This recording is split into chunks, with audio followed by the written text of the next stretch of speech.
All right. What's going on, guys? It's here with Now It's Legal podcast. We're here with Josh, Benson. But first, we're going to get into the best part, the drinking. Sparkling water. Of course. All right. So grab one. Grab your favorite flavor. I'm going to go with some cranberry. Oh, you got cranberry? I got the cran right here. I'm going to go blackberry. Here we go. I don't know if this is in... all right. So you've already been sipping on one, so you can go ahead and give me the taste. Right? Yeah. What does that look like? You know, to the palate, to the unexperienced palate, that's just sparkling water. But to a savant like myself, you're getting the real notes of cranberry. You can tell that this is refreshing. It said limited edition with like a little Christmas jingle or maybe a little mistletoe. Do you feel a little Christmas spirit in you right now? Yeah. I mean, it's 70 degrees in February, but, ho, ho, ho. I'm feeling great. I'm not going to lie to you. 10 out of 10. I'm going to rate that 10 out of 10. That's pretty damn good. That's pretty solid. Hey, I can't really get mad at that. Well, Josh, you're a superstar in your own aspects. You're of course. A 5-star athlete. Mm-hmm. You play as many D1 sports as you possibly can play. Mm-hmm. Tell me a little bit about that, how you got there and how you're feeling right now, coming off of a national championship. Yeah. Well, you look at the modern day athletes, everything's so specialized. Hey, you need to focus on baseball. You need to focus on that. That's what they told me. But I told them to screw off politely because I'm generational, let's be honest. Yeah. And so for a guy like me, whether it's golf, whether it's baseball, basketball, football, we're going to excel. And you're exactly right. Just hoisted up the national championship trophy for the NCAA title. And, we're just going to keep it rolling. Trophy cases looking good, but we're not done yet. Okay, how do you respond to your critics who say that your body's going to wear out or you just need to focus on one sport? Yeah. I mean, advances in modern science and my high-level NIL deals, income. What are you worth NIL-wise? What's Livy Dunn worth? Like 20 million, okay, maybe more. So like 5 times that? Oh, okay. Uh-huh. Math is hard. So Math is tough. Well, I don't go to class because I'm focused on. Because I'm playing sports. I love sports that. ball. Yeah. So pretty big deal. But yeah, advances in modern science, my high-level income, there's no reason why I can't live to be 140, 150. Still years old? Yeah. Absolutely. They're paving a way because I'm going to break like Social Security and standards of, how much money I'm going to make off the government whenever I'm older too. So yeah, I'm planning on dying around 150, 160. That would be something. So you are almost like a little Moses in a little way. In a way, yeah. Yeah. I haven't parted any seas yet. But you have part of the lane when you went for a killer slam dunk. How does it feel to play like, you have sports that are in season and then you're out of season. Seems like we're always in the season of, giving, giving you your flowers because that's why you're here. You're here to get some flowers to be one of the greatest athletes in the world. Well, I'm glad you mentioned that. Growing up as a Caucasian, I didn't know this. You're supposed to season your food. And I discovered this is why you see so many African-American men in the NFL and the NBA. It's seasoning actually gives your body a lot of prosperity. So I'm seasoning everything Tony Chachere's, regardless of what the seasoning is. Garlic salt, you name it. Not just the salt and pepper. Lowry's, as Kanye West once said. So Lowry's. I love it. Yeah, I'm taking the seasoning and, it's helping my body just rejuvenates. Paprika water, all that good stuff. So, yeah. Paprika water. Right. Got it. Ayahuasca trips. Me and my buddy Aaron went on one. You might know him. Aaron? He plays quarterback for the Jets. Yeah. Oh, Rogers. Yeah. It's my buddy Aaron. Your boy Aaron went out to Alaska. And he's a big shroom guy. Let's talk about Aaron Rodgers for a bit, kind of shifting the angle. Aaron Rodgers, a big shroom guy. Went on a big, weird little trip. Came back not any better or worse. Probably worse. Maybe. Yeah. But I feel like if you're a part of the NFL, like if you're a part of the New York Jets organization, that's just what happens. It's kind of like the New Orleans Pelicans of the NFL. Like I'll give you like a Bible story right here. Are you familiar with Job in the Bible? Yeah. So, Satan takes everything away from Job. He, takes away his money, his kids. He's got a real naggy wife, real piece of work she was. You could say the modern day Job is just a player on the NFL Jet or the New York Jets franchise, so very, very difficult. I'd rather walk through hell in a gasoline suit than play for them. You seem very philosophical for a guy who's so busy just playing every sport. we talked about, Aaron Rodgers and stuff. Who do you kind of want to be like when you're out either on the field or in the court or on the wall or the sand or beach volleyball? Is something funny about beach volleyball to you? No, not at all. I respect those athletes a ton because I've done it, of course.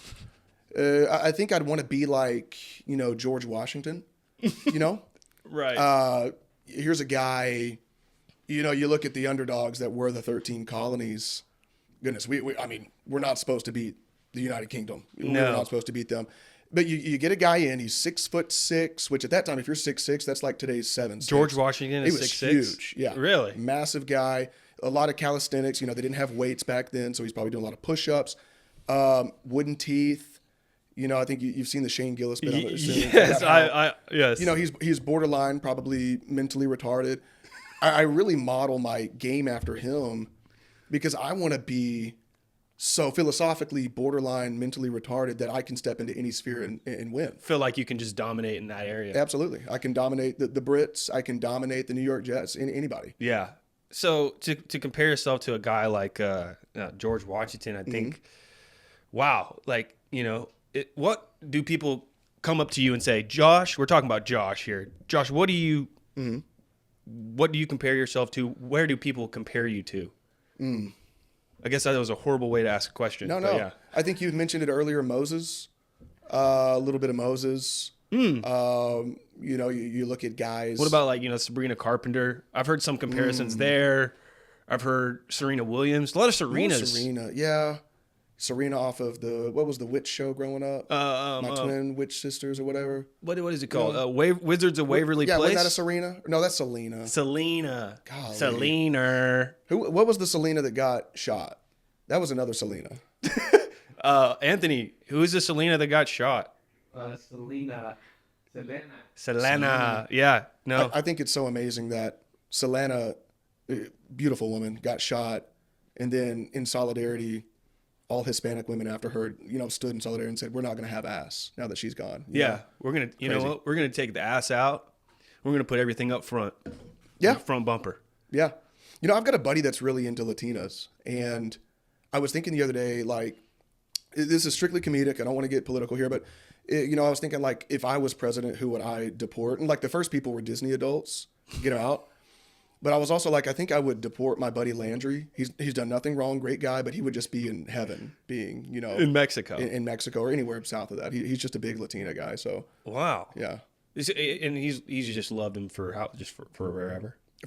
Man, he's the guy. I don't know if you've seen. He's Caucasian, or he's Caucasian. Yeah. Oh, okay. Big fella, Caucasian. He's the guy that made a video of loving Jesus is hard, right? Because you got to put Jesus on top. But then there's big booty Latinas, and sometimes you got to, So I would do him a favor. Can we bring that clip up? Yeah, I would deport him just, again, for his own, like, a blessing for him, honestly. Josh, we've only been on maybe 10 minutes, and this is probably the most volatile and amazing podcast I've shot so far. So great. This is, Josh is not a 5-star. He is not a D1 athlete. He is not hanging out with shroom out Aaron Rodgers. No drugs. No. Hilarious guy. You guys got to check him out. Josh Benson on Instagram. He's everywhere else. You do TikTok. You do it all, man. And just absolutely can hone in on a craft. Lots of impersonations, lots of different ideas, and you kind of just will throw something at the wall just to see if it sticks. Absolutely. That kind of stuck out to me. Yeah. But let's talk about when we first met. How did this even happen? Where were we? I think we were playing basketball. Yeah. And I think and I hadn't played in years, so we're not going to talk about how good my skills were. But I think we just met at a basketball. We were just at a basketball place, and what do you remember from that? I mean, I remember the compound that we went to, the $1 billion compound that I had to get buzzed into. That was some dude's house. And of course they have 4 other houses out there, and then a full-length basketball court indoors. That's what I remember of trying to look the place up on Zillow, and I couldn't find it, which is probably, you can probably pay someone at Zillow enough to be like, don't put my Have you house played in here. there before? No, that was my first time. It was great. Yeah, no, it was good. It was a lot of fun. Shaking hands, meeting a bunch of other white dudes. So did you know Andrew Merrick, or where was that? Yeah, I had met Andrew that day. Andrew was like, "Hey, dude, you want to grab lunch?" And I knew who Andrew was because his brother played quarterback for the University of Texas, Hook'em Horns. Gotcha. Hook'em Horns. And so I was like, yeah, I'll hang out. Is your brother coming? Because I thought his brother was like way cooler. His brother didn't come. But he was like, yeah, we're hooping this afternoon if you want to come. I'm like, let's do it. Yeah. I'm always down for a good run. So, yeah. Went in, had no idea what to expect. But, yeah, made some good friends, dude. Yeah. I think there were some cool people. I've met a lot of fruitful people. I've had Andrew on the pod. Yeah. Now you're here. I remember meeting, Jay. Clicks? I know. The streamer?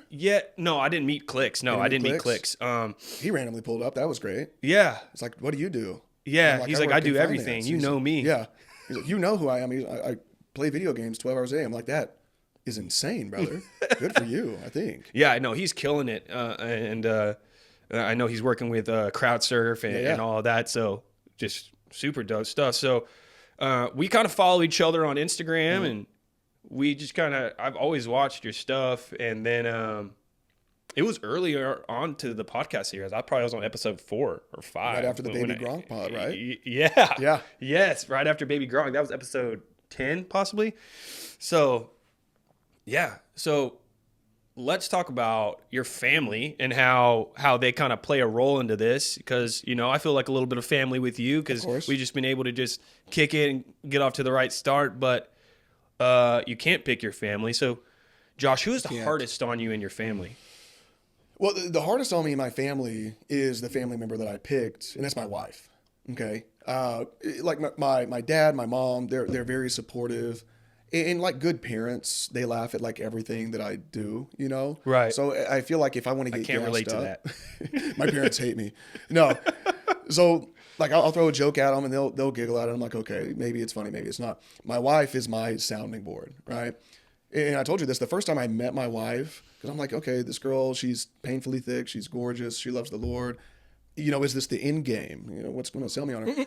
And of course, you know, she's probably thinking, you know, this guy is a freaking like most generic white guy I've ever seen in my life. Like if cardboard was a person. So, you know, I have my own audition, but we're sitting there and we're hanging out our first date, and my wife's father passed away a while back. Mm-hmm. And she made a joke about her dead dad. On the date. On the date. Very, very dark humor. And, you know, I'm sweating bullets. I'm like, can I laugh at this? She's dying laughing. And from that moment on, I was... Did she see that you were uncomfortable? Or? Yeah, that's why she did it. She wanted to make me more uncomfortable. I was already nervous because you don't get many dates with a 10, you know? So I'm like, so what are your favorite pieces, like types of bread? You know, horrible date. She, for some reason, stuck around. But it was that joke that like sold me, like, this girl is funny. Like, she's the whole package. I want her to have my children, which now we... You got that. Yeah. Now you got that. You got a beautiful baby. What's her name? Spencer. Mm-hmm. And how old is Spencer? 1 year old. Oh my gosh. So you're fresh out the gate. First one. Absolutely. And then I had a little accident, and now we've got another one on the way. Little Eli. I love good accidents. I don't know why I said it like that. Nothing better than a good accident, right? Well, we actually, to your like the oil spill. We think we conceived the night of Trump and Biden's first debate. So that's actually very timely. That's not a political podcast, but that's fucking. We were hilarious. like dying laughing, like we had made little margaritas and we're just watching the debate, and we're like, man, our country is like going to hell. This is hilarious. Let's go make some. Yeah, let's go make another child. So we got another one on the way, and nothing really gets, you know, the juices flowing like 2 80-year-old men just duking it out on the TV. Yeah, that really. I don't know. Or yeah, I mean, it was just that was just hell in a handbasket. Yeah, that's a good way to put it. Have you always been funny, Josh? No, I was like growing up. You seemed like you were always the class clown. When did that start happening? Yeah, so like growing up, I feel like I was a bit more like Marvel movies now, like just playing it safe all the time. You know, like Marvel movies play it safe for you now. Oh, okay, okay. We're not talking like like you remember the good stuff, right? Okay, no, we're not talking like all that. But like now, like I would just play it very safe, and like I know that this is like a generic thing I could say that would be funny, or yada yada yada. So never really in high school class clown type. And then I go to college. I play baseball. So Did you play baseball in high school? Yes, yeah. What'd you play? Pitcher. Okay, you were a pitcher in high school. I'm just trying to paint the picture for people out there. So pitcher in high school, played all the sports in high school because I went to a small little school with 80 kids. Lovely. You got to play everything: baseball, football, basketball, run track, tennis, whatever you want to do, whatever your heart's desire. They're not going to tell you no. So then I go to college to play baseball. I'm still like, I always enjoyed creating. And I think that's why I enjoyed pitching so much, is it was, to me, kind of like an art, and I get to, the game waits on me, and I get to do whatever I want. If I want to, speed pitch this guy, if I want to do this or that. So it very much felt like kind of my creativity was in that. But then I get hurt. What'd you do? Tore my labrum. That'll sideline you. And I didn't throw hard already. Like, I'm topping out maybe 86. Yeah. So you tear your labrum. I lost even more. Like, I'm struggling to hit 80, in college baseball. Like, my ERA my freshman year was... What's an ERA? ERA is earned run average. Okay. So basically, how many on an average of, like, if you pitch 9 innings, how many runs on average do you give up? So a good ERA is like sub 3. Hey, this guy, if he pitched 9 innings, he'd only give up 3 runs. My ERA my freshman year was 56. 56. So you're pretty good. I was solid. I was so good that they cut me. They said, you need to go somewhere else, buddy. So got out of there. And at least for me, my entire identity was, well, I'm this baseball player, and now that's taken away from me. Who am I? Who is Josh Benson? And so go to school. I transferred to Stephen F. Austin, Axum Jacks. And I initially went to SFA because my girlfriend went there. It is not an academic powerhouse. They check your pulse. They're like, good, come on. So I go there because my girlfriend at the time went there. And then it was our sophomore year. Grayson, she looks at me. We're 19 years old. And she's like, I want you to propose to me by the end of this year or we're breaking up. At 19, okay? Sophomore year of college. She tells you. Painfully in debt, no jobs, neither of us. Hey, I want you to propose to me by the end of this year. Like, we need to get married or we're breaking up. Is that ring by spring or something like that? Dude, that's ring before spring. That's like ring out the womb. Like, it's so young, dog. But I didn't know any better. So I leave her apartment that day, and I'm like, well, I guess I got to save up for a ring. Like, how much does a ring even cost? Like, 3 months salary. I don't even have a salary. And then I get in my car and I realize, oh, wait, like, I can just break up with her. Like, I don't have to marry her. So that's what I did. At the university that I went to that I had no other friends at, no other... really, I would say any relationships with anybody. The only person I knew, I broke up with her and stopped talking to her. So I'm now at this new university. Don't know anybody. What year is it? Was this junior year? This was still sophomore year. Oh, okay. Mm-hmm. All right. So sophomore year, you're free as a bird right now. Free as a bird. Yeah. Felt like, I'm finally out of the cage, but I'm like, I don't know any other birds. I don't know anybody. I don't know I'm any like birds. lost. So you kind of use this kind of like as a catalyst of momentum to be, maybe the guy on campus or what? Well, so I didn't think of it like that. At that point, I was like, I just need to make friends. Like, I don't know anybody. And I made a couple friends, but even to those friends, I was very reserved. I was like a neutered puppy. You know what I'm saying? I had lost the only thing I thought that made me valuable, which was baseball. And right. You lost baseball. You lost your girlfriend. Yeah, and so I'm like, you talk about playing it safe. I didn't want to stand out. I'm the guy in the crowd. And then that summer, some of our friends at our school went and worked at a Christian sports summer camp, okay? Now, mind you, sports, familiar. I had juiced my freshman year at the college that I was playing baseball at because I was like, I'm hurt. I need to get back. So I'm taking a little bit of roids. Yeah. So I'm going to this summer camp and I've still got pretty high test level. Like, let's be honest. You're rocking and rolling. So I'm like dunking, like I'm the best, whatever, at the camp. This is probably the best shape I've ever been in. You could have asked me to run through a brick wall. I could have done it. And so I'm at the camp and it's douchey to say, but like kind of having that attention in a sense and like excelling gave me like my balls back. And I was like, oh, like I can be like a funny person and like you can be different. Like you don't have to be the person that you were 2 years ago or 6 months ago even. Like, you can change. Yeah, it's like my counselor in school told me after I took a very specific test. It's like, you're special. And I was like, I am special, And so like from then on, I was like, you know what? Like we got to the point where let's like throw something at the wall and see if it sticks. Like let's see what's funny. Like let's make rap music. Let's do. You make rap music? I did. I've retired. I've retired. The rap game passed me by pretty quickly. I've got a couple bangers. I'm not gonna lie. So you would do like production? Jump Shotty by Josh Benson. Yeah, it's a banger. Jump Shotty by Josh Benson. Josh, what? What is Benson? It? Josh Benson. I couldn't come up with a rap name. I wasn't creative enough for that. Like, what does a white guy use as his rap name? Mine was 50 Shades because my name's Gray. Where you're like Straight face. That's shit you're not. making like super sensual R&B music. Like, it's 50 Shades. No, Baby it was yeah. I was trying to do here. like drill. I thought I was, You're making drill music. yeah. 50 Shades. Look. This podcast is about you, brother. Yeah, not for me. sure. It's all right. Well, I mean, we're talking about our rap careers. Yeah. Story. Wow. It started in senior year and never came back in high school. So very happy about that. Yeah. Glad that that's behind me. That was tough.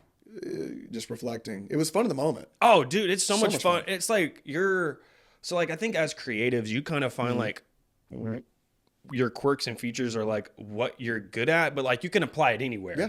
Like I'm the type of person that if I put X amount of hours or if like I'm passionate about something and hours go into it, like I'm going to be damn good at it. Yeah. Hopefully. Absolutely. And if not, hopefully someone says, "Hey man, you've been at this for a minute, you suck, and I hope you're done with that." You know, like people who play like video games or if they, if they're editors or if they're like sports broadcasters or they're comedians and they're good at it. I'm like, because they've done so many hours of it. Oh, yeah. If you do so many hours of something and you're not good at it, move Time on. to hang it up. Yeah. Time to hang it up. I think that's kind of like with the big thing too. One of the main reasons, I'm going to go back to your point, one of the main reasons why I started a collegiate sports connection was because athletes were like, had this crazy resume. And they would feel lost after sports. Yeah. But if I were given that resume, I'd be like, I'd be like, la, la. la. I'm like, wait till I get, yeah, absolutely. I would be like already in motion because one, you're an athlete and you have that on your resume. So like your job opportunity kind of grows. Yeah. I think hiring athletes like at any part, like it's the best employee you can have. Oh, yeah. Competitive. That's the reason I got my job, because I was a kinesiology education major. That's right. And then I realized I hate kids, so I can't go be a coach. I can't be a high school coach. I hate kids that aren't my own. I love my daughter. Right. And so I go to the company that I'm working for now, fresh out of college. Do you have a finance degree? No. Have you worked in finance before? No. But I was like, but I did play college baseball and I played college basketball for a little while too. And they're like, oh, tell us about that. And then you can give them the jargon like, well, it taught me to be competitive and work as a part of a team and I want to be the best. And they're like, this guy's great. Yeah, come on board. So I agree. If you're an athlete, you can do anything. Man, I know there's two different sides of things. I know some athletes who use life after ball as like a catapult, and then some people who kind of drag behind. And there's no like, obviously I'd rather be the one that's this, but like there's really no like clear path and mitigating that risk of not knowing what you want to do or, I mean, I know guys who caught touchdowns in the Cotton Bowl and beat hurdle records in the same year. Yeah. Who seemed like they were, I don't know what I want to do, which would seem so far-fetched, from our eyes, from the people who watch that, like people who watch a sport, they're like, these people know what's going on. They got everything going on in life. It's like, what do you mean you don't know what you want to do? Like, you just... Yeah. But also, if you can compete at that high of a level, you can translate it. You can translate it. Like, go be that same level of person as an accountant. Yeah. Like, or find your passion. Just whatever. Yeah. Like, if you can compete at that high, you can dedicate yourself to like the 5 a.m. weights and the practice. Like, Tom, come on. Like, let's even the walk-ons too. I'm like, walk-ons. Your life is hell. Yeah. And you're still there. I'm doing pods. I'm doing a pod with I think who was a TCU walk-on, and it's like they're doing the same thing as like everybody else, like the starters. They're just getting beat up. Yeah, beating you up every day. Yeah, and you don't even get to travel sometimes for games. Like that type of mindset for me, dude. I'd be the first one to be like, see you later. Yeah. I'm gonna go like to a frat party. Yeah. Well, that's what I did. I walked on to play basketball at SFA. I thought I was hot stuff. Yeah. And get to the first practice. Like we had, what happened was balling out in intramurals, and a guy that was on our intramural team walked on to the SFA basketball team. Got you. And the douchey part of me was like, I'm better than him. And so he walks on. Great guy. Unfortunately, tears his ACL like a week after he walks on. So they're immediately like they put an. Do they pull scholarship when that stuff happens? I think they can after the semester. He didn't have a scholarly though, so they were just like, sorry that happened. You can still be on the team, I guess. Oh, you can still be on the roster. Yeah. He was still like on the roster and stuff. That sucks. But that happens, and then they put an all call back out again, like, hey, tryouts again, and I'm like, I'm going to this one. So I make the team. And like, I'm like, yeah, I'm going to get some minutes. Like, I'm going to show these guys how to play ball. Like, I'm going to be tough. And the guy that I had to guard in practice, his name was Kevon Harris, about 6'6", 230. He made the active roster for the Orlando Magic. So you can imagine, I'm guarding this guy who's not only taller and bigger and stronger than me, he's also faster than me. And that's kind of when I realized, like, this isn't going to be, you know, something that I pursue much longer. So I was on the team for about a week or two, had fun, got to go to some games. Yeah, didn't get any minutes, though. No. So No all that to say, I understand the walk-ons that quit because I quit that life quickly. But that life is so crazy because I know walk-ons who stay for 5-6 years. Which is crazy. Like, yo, I don't even think people realize how crazy that is. Yeah. So knowing my resume there as a 2-week walk-on at a low-level D1, what kind of NIL deals could you have gotten me? Like, let's talk bread. I think that you probably could have ripped a really quick local sponsor if you like pressured them. Like if you walked into their shop, like let's say a coffee shop, because I feel like CFNF Austin is not huge. Some coffee shops. Not huge, but small enough or medium sized enough where they would have a coffee shop. I think you walk in there, bang, you knock on that door and say, "Hey, I want an NIL deal. Just got on the roster. Yeah. Let me post a couple times. You might get a couple $100 bucks, but it's money you didn't have. But it's also time you can't get back. That's true. You know, that's true. The only benefit it got me was there was a big frat party at one of the joints in SF. We don't have very many clubs. Joints, clubs. Oh, okay. We don't have very many of those in Nacogdoches. But I was on the team at the time, and I walked up, and one of the guys that was the managers in the frat, he was like, "Yo, he's on the team. Get him in, get him in." And I was like, kind of like VIP for a night, and I was like, "This is pretty cool." Yeah, I can get used to this. Then one of the guys on the team, a very tall gentleman, was dancing with a girl that I was interested in, and I kind of had to be like, she was like, so I kind of had to like put some bass on my voice. "Hey man, that's my that's my girlfriend." So that kind of really put a ripple in the team relationship, I can imagine. But yeah, apart from that, the night was great. I felt like a superstar. A little ripple in the team chemistry, but nothing. Yeah, nothing says like a good night out. Like maybe gonna regret that a little bit later. Yeah. No regrets. VIP for a night. It was great. I was about as hot stuff as you can be in Nacogdoches, Texas, you know? Okay, so where did you grow up? I grew up in East Texas. You're slamming that Rambler. I love it, dude. It's good. It's pretty good. It's good. It's room temp. It's really not bad. Yeah, like it's great. Got to keep the vocal cords, you know. Yeah. Got to be talking. So I grew up in East Texas, small town called White Oak, Texas. Population 5,000. So country town. You know, we had some cows, got some horses, got some people, a whole lot of white kids. My grade and the grade below me had a couple of great athletes. And when I say athletes, I mean they're black kids that were just phenomenal athletes and great people. So we were really successful in sports. It was great. It's like you have. Were you starting? Yeah, my junior year. Oh, okay, nice. For basketball, for football. I made varsity as a freshman in baseball. You know, no big deal. I mean, you're bragging. Yeah, it's no big deal. It's nothing. It's just great athlete. But yeah.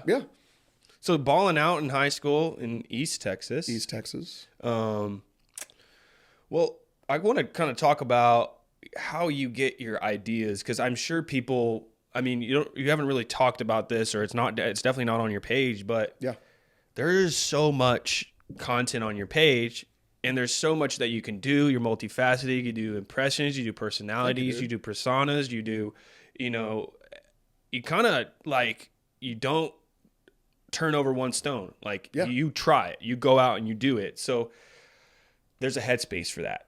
Yeah. I mean, autism, is what you would probably call it. Oh my God. But I feel like there's a lot of stuff that I'm interested in. And I always tell folks that truth is stranger than fiction. If you think there aren't any ideas or things to make fun of, you just got to look around the world, whether it's something directly in front of you, whether it's on the news. So it's like, I feel like, especially now, we're getting information from everywhere all the time, and not just good information. You're seeing idiots do idiotic stuff. Yeah, they're they're just willingly offering out content. And and it's like, I can just commentate off this or just like historically, if you want to make fun of the Mormons, you have to wait for them to come to your front door. Now I can just hop online because my algorithm knows I like to make fun of Mormons and just feeds me Mormon cringe, and I'm like, there it is. That's what I needed. I needed, like, that's the inspiration I needed. Bang. So it's like, to your point, no stone unturned. It's like if I see somebody goofy, and I'm of the, like, I know who I am, like very realistic of like everybody knows. Like I'm not hot stuff. You know what I'm saying? It's not like I'm just like this. I'm better than everybody. Like I know that I'm goofy and just the life before me of everything that I've done. It's like nothing impressive. So it's not like I'm coming at it from an angle of like actual Moses, you know? No, you're just. So it's that realism, but also I believe that like everybody can be made fun of. Absolutely. You know? Give me the timeline of kind of like when you started posting, why you started posting, and kind of that little section. Dude, it was COVID, you know, because before that it was like, yeah, I'll make some rap music and this will be fun. COVID hits. You really thought you were going to be a rapper?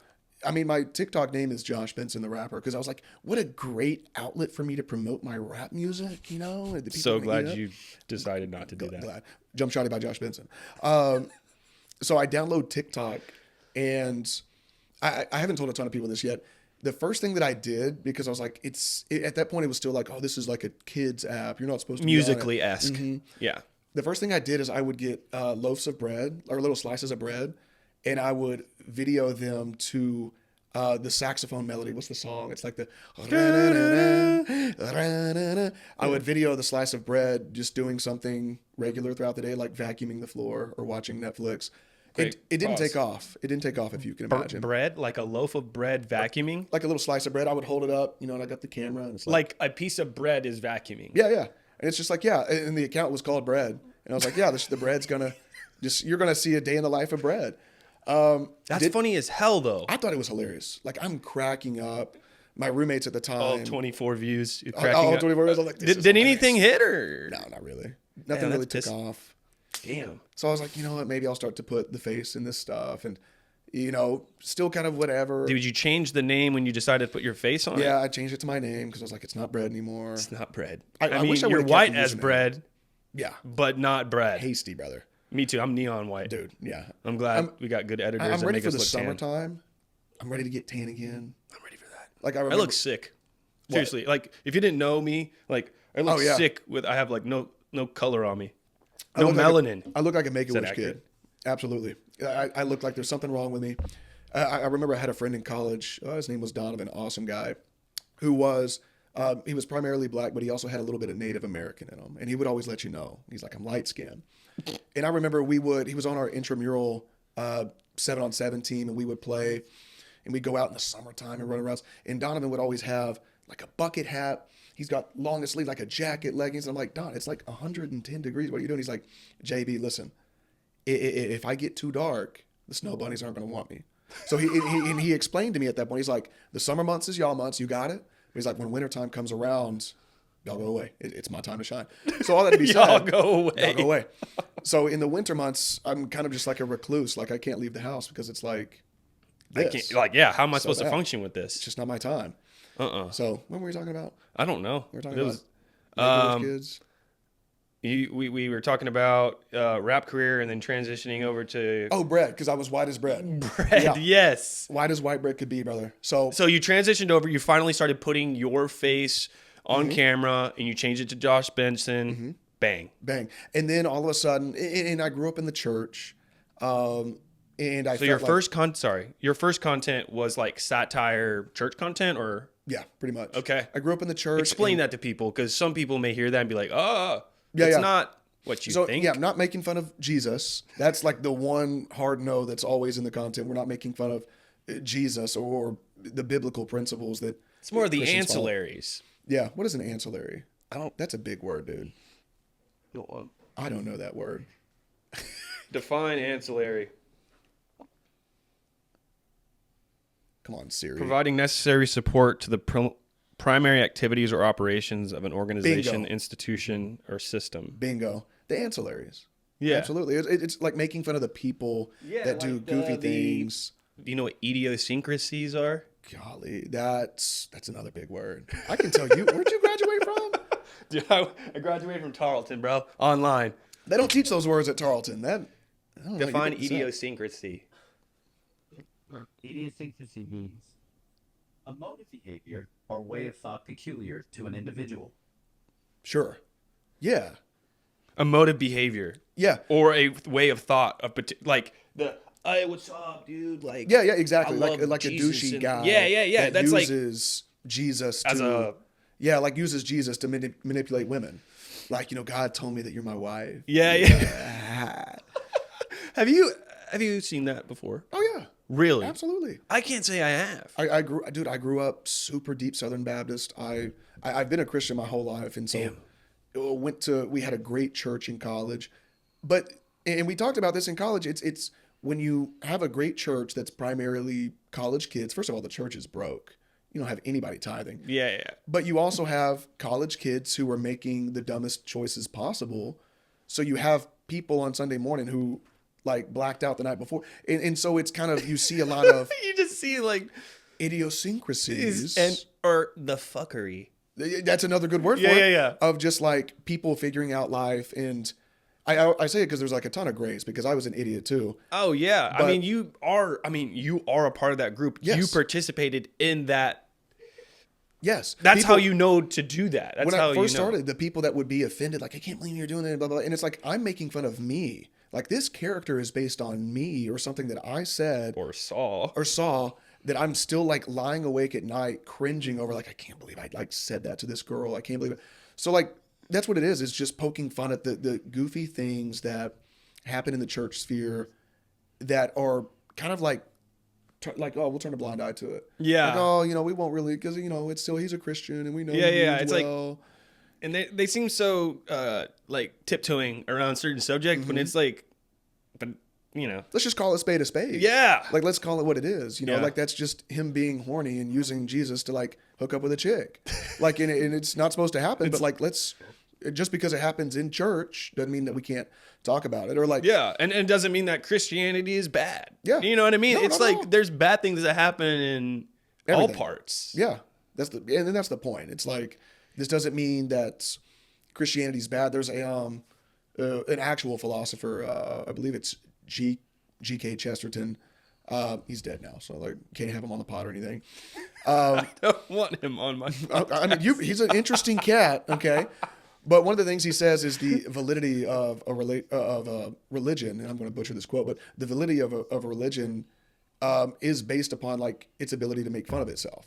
So you look at things like Islam, for example, and no shade to people that are Muslim, but Islam, it's very much so like, if you speak out against Islam in the Middle East, we're going to kill you. Yeah. Type deal.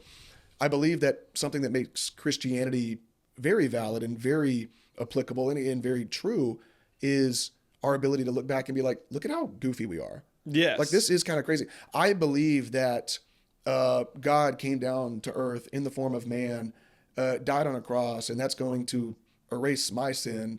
And then he resurrected. I believe a human resurrected from the dead. Absolutely. That is crazy. Yeah. I get it, but it's what I believe. And so it's like, I can approach that with like this hardened, don't question it. Like, it happened. Yeah. Or I can just be like, yeah, it's a little crazy. And like, that's okay. Everybody believes something. Faith is a little crazy. Faith's a little crazy. Crazy things happen in faith. And so like for me to just kind of tiptoe around it, like it's not like some other subject, because like faith can be so integrated with your life. Yeah. So why am I not acting as if it's like everything else? Obviously it's special, but it's like, it's just something else. Yeah. Obviously Faith made is- bigger than that. It's applicable to everything. It's not just something that, you have on Sunday. And so in the realm of comedy, Yes. if we can intertwine faith with comedy, then part of it has to be us, not making fun of, other religions. It has to be looking inward first. And you be make like, fun of other. of course, everybody's, like I said, everybody's on the table. Atheists, everybody. We can make fun of everybody. Yeah. Even the coexist stickers. Atheists. Like a moon and a Jewish star and a cross. And it's like, okay. Yeah. You're onto something. We haven't been able The to wrong coexist thing, but you're onto it. for like centuries. We're not going to coexist now. Now we just don't have crusades against each other, I guess, which is crazy. Can you imagine going to war for like your religion? They used to do that. What about that meme where they say like, I sacrificed my life for Pakistan, and they just basically played for the like. I want the to be whole- pilot for Pakistan. I want to be pilot for Pakistan. Well, that's that's your state or that's your country, Yeah. nation. I respect it. Yeah. But it's funny how the internet can take something like that and just kind of blow it up and repeat it 1,000 times, and it's still funny the first time you watched it. Or I think about, let me ask you this. What's your stance on people who post online who think that they're going to change somebody's opinion? Like, has your opinion ever changed based off like some figurehead is telling you to think a different way? Yes, but it's usually somebody pretty educated. Yeah. Like we're not stupid. You can look at somebody pretty quick and be like, you know what you're talking about, and even check their credentials. Or you can look at someone and be like, what are you on? You know? Politically, I think posting doesn't trying to like defend a point or prove a point or like get somebody persuaded this way. I don't think it does anything. Yeah.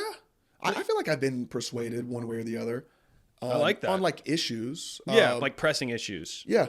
Pressing issues, even minor issues. I feel like it's things where you're listening to someone way more intelligent than you talk. And it's kind of like, I do have to kind of reevaluate this because what they're saying is contrary to what I believe and they're smarter than me. So it's like either, they're just really wrong on this one thing or like, so I feel like I've had things like been all over the spectrum because I grew up in East Texas where Republicanism marries Christianity. And it's like, if you're a Christian, you're a Republican. Yeah. The Democrats are all going to hell. And then 2016 happens and some of the people in my community that I grew up with in church, the adults, Trump gets elected and then I see them just start being kind of racist. Yeah. And it's like, yo, like you're supposed to be a Christian and like, the idea of your political idea is just like you being racist now and stuff. And so when they identify with the political ideology, like it's too much. Like much. It's called separation of church and state. And yes, it's intertwined. So that's something I used to agree with. Now I disagree with, not totally, but separation of church and states to an extent. Yeah. Because I believe that morality comes from the belief in a deity. Yeah. So for me as a Christian, for example, I believe that my morality comes from God. Yes. Right? Or the Christian God. Yep. A Muslim might tell you that their morality comes from, the Muslim God. Or Hindu or Buddhism or whatever. So for me, laws are a way to legislate morality. I do believe in, God, and I believe that the morality that God has set forth is optimal for humanity. And so I do believe that to an extent the state should have Christian influence. And we do. Like it's not like it's so one America's nation not a under Christian. God, And we do. I think there's foundational. Some people argue there's no foundational Christianity. They fought so hard to keep it separate, but really there's underlying tones and values even in the Bill of Rights and the Constitution and all of that. And I think that's good. Yeah, I think so. I mean, I prefer Christian morality to like any other one. Yeah. No offense to other religions, but yeah. I prefer it. Seems like we're doing pretty good with it. Yeah, like 1 Only 9/11 like was 300 like years enough in, for me, though. What? 1 9/11 was like enough for me. Yeah, I don't want anymore. You're like, you know what? You know we're what? gonna tighten up around here, There was a bit and that I that did. means security. There was a bit that I did when I did my first stand up. Oh yeah, tell me about Yeah, that. so I'm chronically online, and as you can imagine, my For You page is a lot of like Christians and it's cringy stuff. And I've started to see a lot of Christians acting a fool on airplanes. This is the time that I need to just announce Jesus to these people. Like on a Spirit flight, no. Like now is not the time. Dude, on any flight, come on, man. Dude, if I'm on a plane and I'm a Christian, I see that, I'm like, what are you doing? They're not with us. Even if you feel convicted in it. Dude, just don't do it. I've seen that. I've seen people like breaking out guitars mid-flights and like leading people in worship. I don't know what the story is behind it, but you look at it at surface level and it's like, this is crazy. Yeah.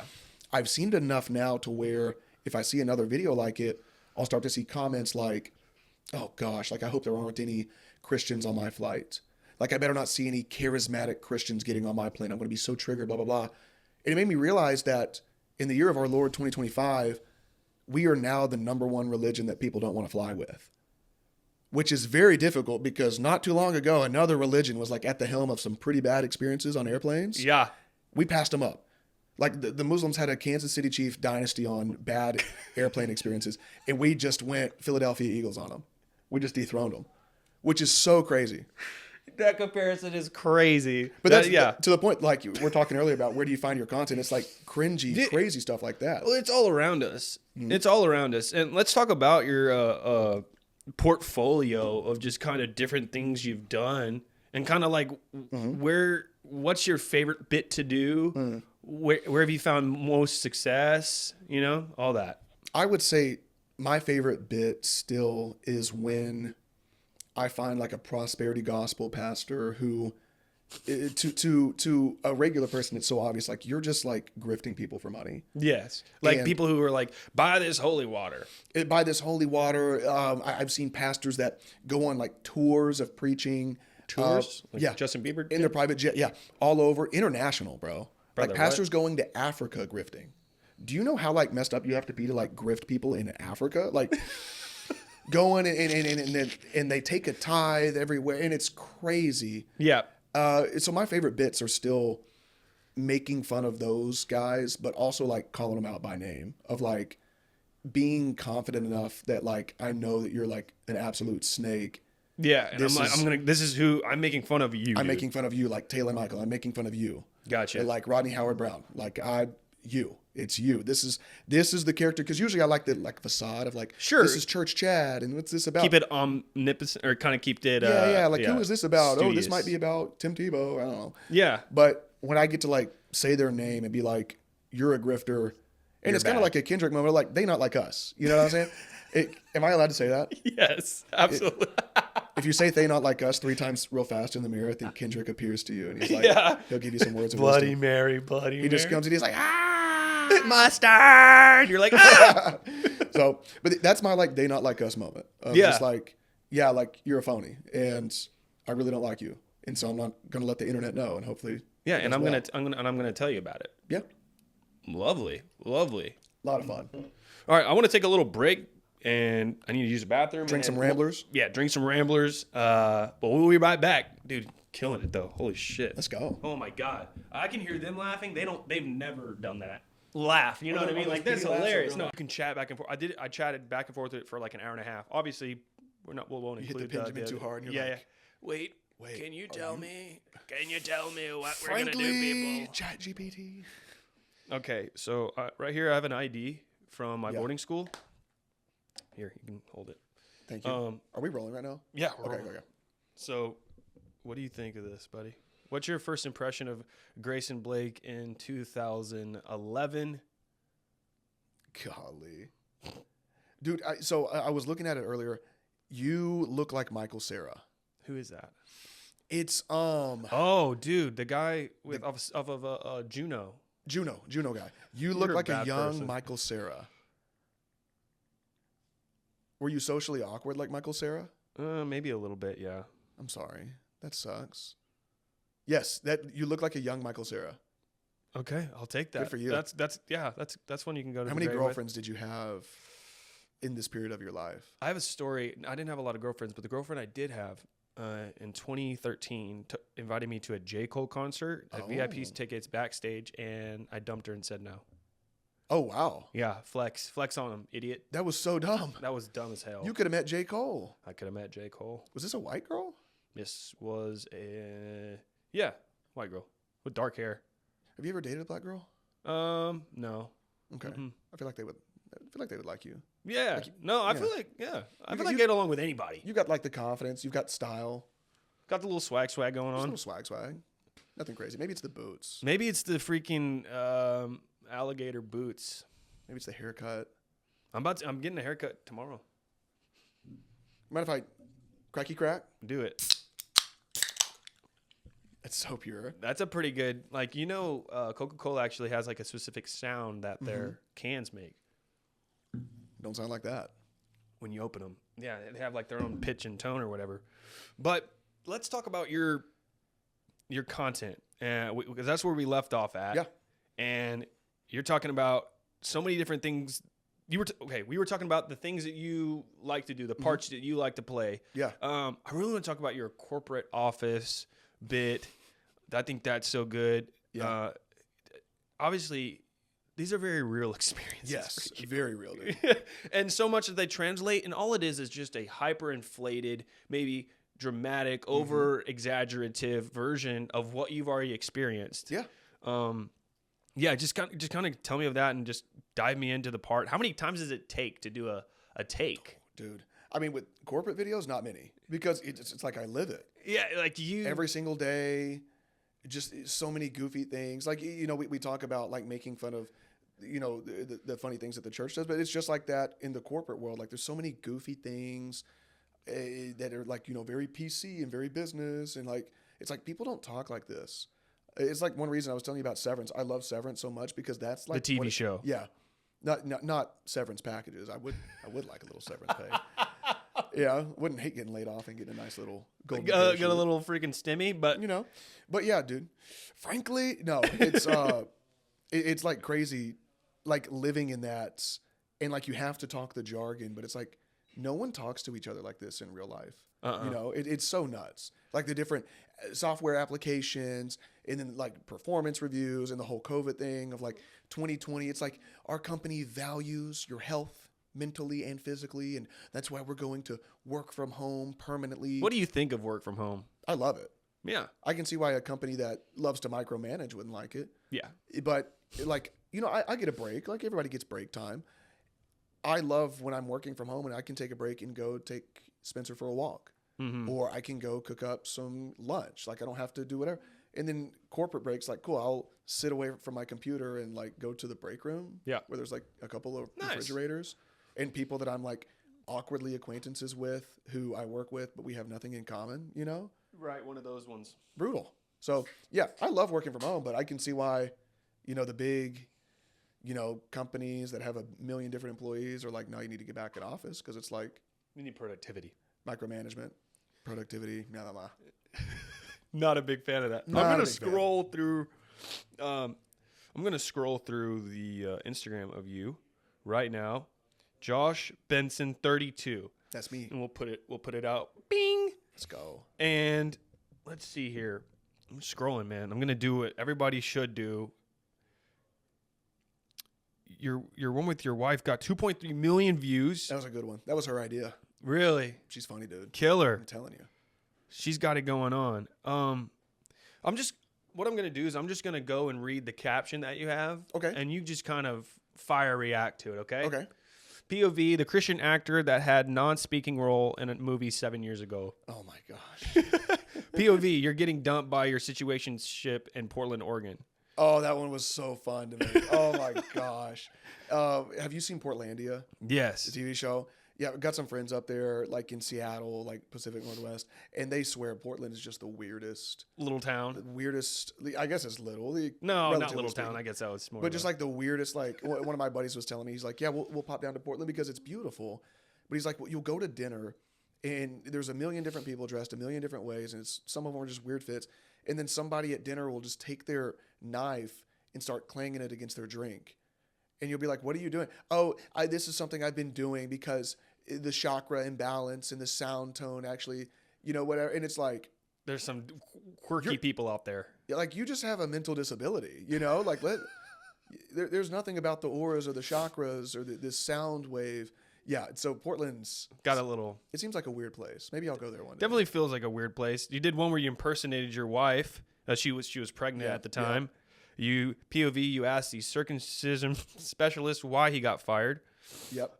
Women in our society do not like high value men like me! ! That one's making fun of the pick me guy. Yes. Everybody wants to watch sports ball and go after the jocks. Meanwhile, women aren't interested in me, and I'm a high value man in this society making six figures with a brain, actually. POV, you're getting hit on by the guy with Peter Pan syndrome. I'm telling you, Yeah. like your multifaceted way, kind of comedic timing is kind of It's all over the place, crazy, dude. It's all over the place. There's just so many different funny things, quirky things that you can make fun of. You just got to pay attention and kind of like do a little research. Like, what is this? Like, what are people like this like? And usually it's like finding someone's page. Like someone that I've got next on the docket, there's a guy on Instagram who is a Christian, I think. But his whole shtick is that polygamy is okay for Christians. So how do I do a bunch of research on that? I really can't. So I'll just like look through his page and be like, what is this guy like? What does he do? Impersonate. And then it's like, okay, this is how Christian polygamists are. They're white and kind of ugly. All right, got it. Let's lock it in. All right, let's do it. POV, the BYU basketball team's first practice in 1978. Yeah, that one was for the Mormons. Sorry. That is so true crime podcast be like. Commercials during the election season be like. It's 2059 and your daughter brings home her robot boyfriend. Like, Yeah. did these happen in the shower? So, I mean, But yeah. they're fire. I mean, 1.7 million views on POV in 2059 Yeah. girlfriend robot. And you're just like, and action. Like, I what mean, is it's just like we talked about. They're throwing something at the wall, seeing what'll stick. It, like, truth be told, like on that one, like I wasn't the first one that came up with a variation of that trend. Like that Sure. was somebody on TikTok doing something similar. And so it's kind of like getting inspiration sometimes from that. Sometimes it's like my own, but then it's always like making it. How can I make this my own? You What can would I take say? an inspiration, but for it to be applicable or to be used, I mean, that's a whole different game. You know, Yeah. it's like, oh, you copied him or you copied me. It's like, but Yeah. who does it better? I mean, That's also true. It's like originality's dead. Like Yeah. everybody creating and like if you think you have an idea, like I had a it's about who does it best. who does it best. I had a guy who, or I didn't have a guy. There was a guy who made a video around like the pastor that like flexes his BC days before Christ days, and it's just like BC days? yeah, before Christ, before I knew Jesus, this is Oh. who I was. It's like I was, sleeping with all these supermodels, and I was making so much money, and I'm just doing so many drugs, and I was getting invited to these beautiful parties at these beautiful LA mansions, and then one day I'm in my Lamborghini. I'm just sitting there, and I remembered it was my Lamborghini because the Bugatti was in the shop, and I'm in my Lamborghini, and I came to know Christ, and now stuff's like way much better, And it's like you're kind of just flexing that you like had sex with a bunch of supermodels. Yeah, Like, and you made got a ton of Bugatti money. in the shop. Yeah. And honestly, you don't even have to go to church for something like that because there's guys like that all around. All around. Like, not to call them has-beens, but like people who will just willingly flaunt their wealth That's wild. That is wild to me. it makes me feel like it's not true or it's just like you're compensating for something. Because I don't know. Yeah. There's a guy that I think I followed him. I don't know if his account got like banned on TikTok, but he would find those like self-help gurus of like, go into my day trading job and they've got like a chopper or whatever. Yeah. Like, here's my office. And the guy would go in and like find like the barcodes or find the address and be like, no, this is a rental space that charges $40 a day. No, this helicopter, you didn't get in it. Like this is a company you can pay to have you walk up to a heli and like, have it spinning or something. And it's like your life is a lie, which I mean, that's what social media is part of. Like now it's just like people can fabricate, this is who I am. And I'm wealthy. And it's like, no, you make 10 grand a year. I mean, guy. Most of the time, if you are that way or it comes that easy, you don't usually flaunt it. No, people with actual wealth don't flaunt it. That's what I think. No. Most of the time, but like you have your Kylie Jenners of the world, and like Of course. she went through her era of flaunting it. The staircase of Louis Vuitton, and just like, gosh, there's plenty of people. Like, what's that guy? Rolling Cole or something like that. That guy who like ruins Ferraris and everything. No way. Danny Duncan. Oh, Danny Duncan. Yeah, He's okay. really, really cool dude. But at the end, like, dude, that's millions of dollars worth of production and everything. But that's why the Kylie Jenners and the Danny Duncans, you never would have thought you'd put them in the same conversation. That's crazy. That's why their presence is so real because there's no doubt about it. Like that is real. Yeah. Like you are literally destroying a Ferrari. Like you have money. Yeah, And no one has to you have question a it. G-Wagon. Remember that G-Wagon you destroyed? The Yep. red G-Wagon? Yep. Taylor Michaels G-Wagon. Yeah. It's crazy. Sorry. One of the pastors that I really don't like, he drives specifically a red G-Wagon. What were you saying about Kenneth Copeland? his leather skin?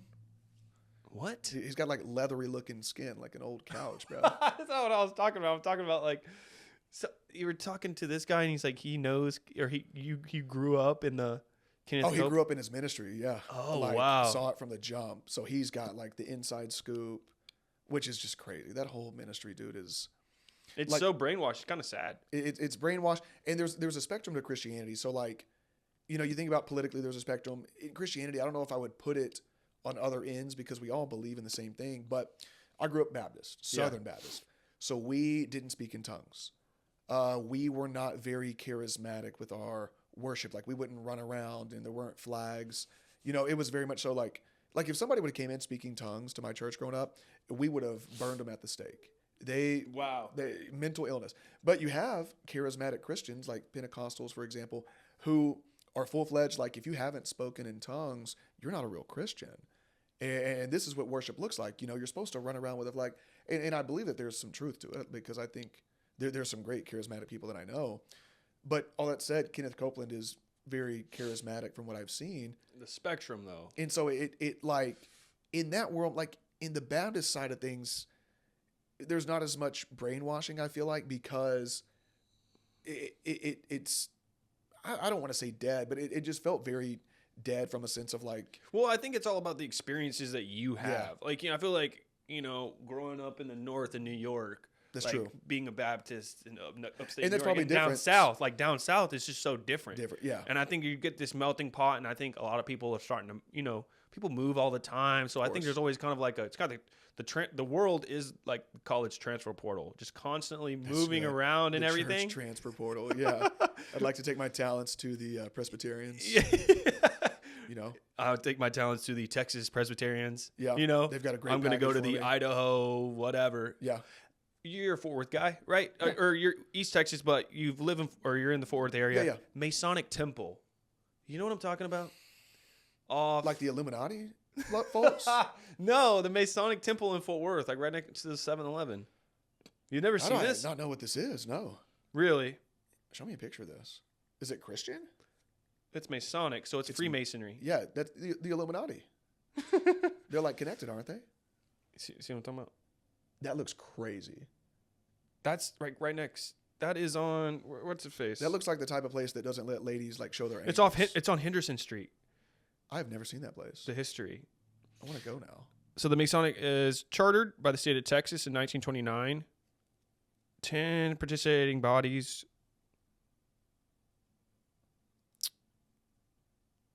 And it's all about the lodges and stuff like that. Are you familiar with that? I'm not very familiar. That's crazy. Yeah. It sounds like. So if you look around Fort Worth, there's a lot of like Freemasonry symbols everywhere, like in the buildings. Okay. Yeah. What is that? Early buildings. What does that mean? Oh, talking about George Washington. George Washington was a Freemason. Majority of people who signed the Constitution was Freemasons. Really? Yeah. Who was Mason? I don't know. What did he do? Mason, we're looking for you. We're gonna get you out of jail, man. I'm Yeah, sorry. to hear Freemason. that. Hey, yo, free my dog Mason. He ain't do nothing. He ain't do nothing wrong. That's wild. I need to look into the Freemasons. Yeah. That's It was the Great. So they built it during the Great. I'm gonna stop talking about this, but they built it in the Great Depression. Okay. But they built it for $1 million. In the Great Depression? Yeah, 1926. How much is, dude? So basically, when nobody had money, they just randomly had money to build $1 million thing. That's wild. Okay, Freemasons got a bag. Yeah, Freemason. It's completely separate. In San Antonio River, they have a whole building that was built in 1929 during the Great Depression. Yeah, and it was like right before the crash. They built it. It was $5 million in 1929. They sold it for $500,000 during the Great Depression. And it was a family. It was a family that built it on the river. terrible business deal. Terrible. Worst deal ever. Can't say I love deal. it. Yeah, art of the deal, Yeah, that kind of just sounds like Mormonism. I'm not gonna lie. Just like historically, Well, it's like just having their hands on everything. yeah, for sure, definitely, for But sure. Mormons, I guess, more Utah. I learned something about Mormons the other day that I thought was crazy. So Tell me. The Book of Mormon talks about. Long story short, just backstory. It's the story of Jesus coming to America. Okay, which normal Christians don't think happened.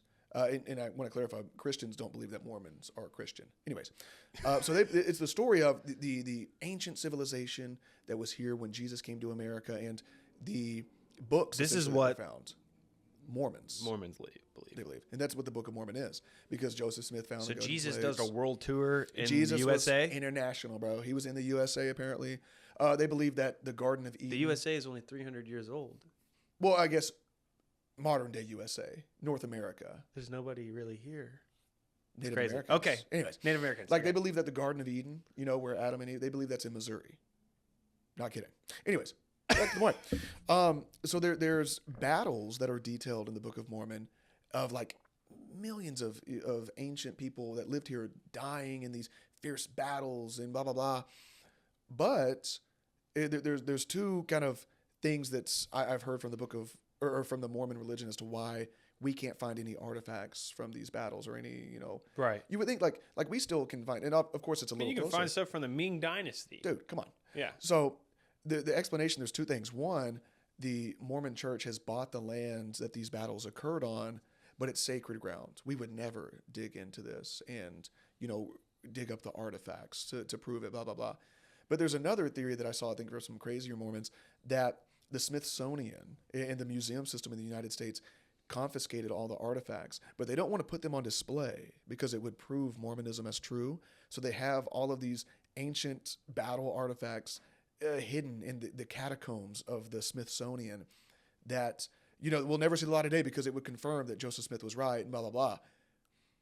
Wow. Is that not nuts, dude? That's kind of a wow. Is that a conspiracy or is that like those legit? Those are the two things that Mormons mental gymnastics wise have to do to like convert, believe that it's true. Huh. It's like, yeah, either no, it's ancient ground and we own the land, or if there was another battle, the Smithsonian confiscated it and it's in the catacombs and they'll never let it come out. But we know it's there and maybe one day we'll get it, Huh. There's so much. Yeah, that honestly kind of makes my, you got to believe in something. Got to believe in something.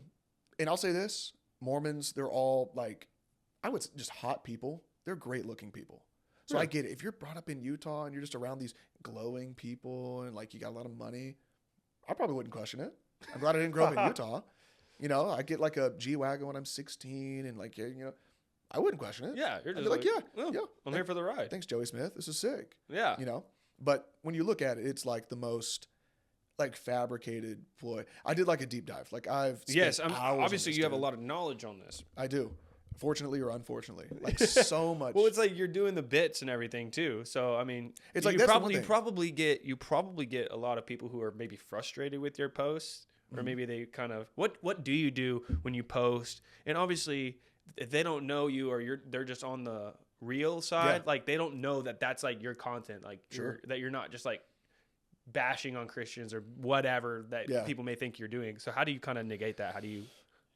Dude, I mean, I just kind of ignore it. I'm not gonna lie. Really? Like you don't delete comments? No. You've never deleted a comment? I think I deleted one that was the most obscene thing I had ever read. That was about like, not just about me. Yeah. And it was there's one comment I can remember deleting, but I love the First Amendment, free speech. Yeah. Even if you're totally wrong and you're stupid, you get to say whatever you want. Like who was the UFC fighter that just got the absolute brakes beat off of him, and before the fight he was like praising Hitler. I forget his name. And then Dana White, they were like asking him, like, is there going to be any repercussion for him saying this? And Dana was like, I believe in free speech. Let's hope that he, gets destroyed tonight in the fight. And he did, which was mint. Love that. But I don't delete comments. Nice. But to your point, like, people don't know me. Like, I'll make fun of Republicans. Yeah. And do people come to your DMs? Yeah, of course. Naturally. Are your DMs kind of like, what do they look like? Just a cluster, dude. But I'm glad you said that because this was the day that I actually stopped caring what people said in the comments. There was a guy, I made a generic church video about dating, nothing crazy at all. And there was this guy that was like hot in the comments, basically like paragraphs. You're not a Christian. This is why you're going to hell, blah, blah, blah, blah. And I commented back and I'm like, yada, yada, yada. Ends up in the DMs. Okay. And so we're discussing a little bit and it's just arguing. And I go look at his profile.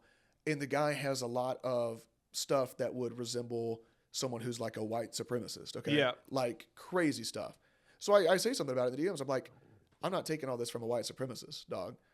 And you would think someone would be like, I'm not a white supremacist. He owned up to it.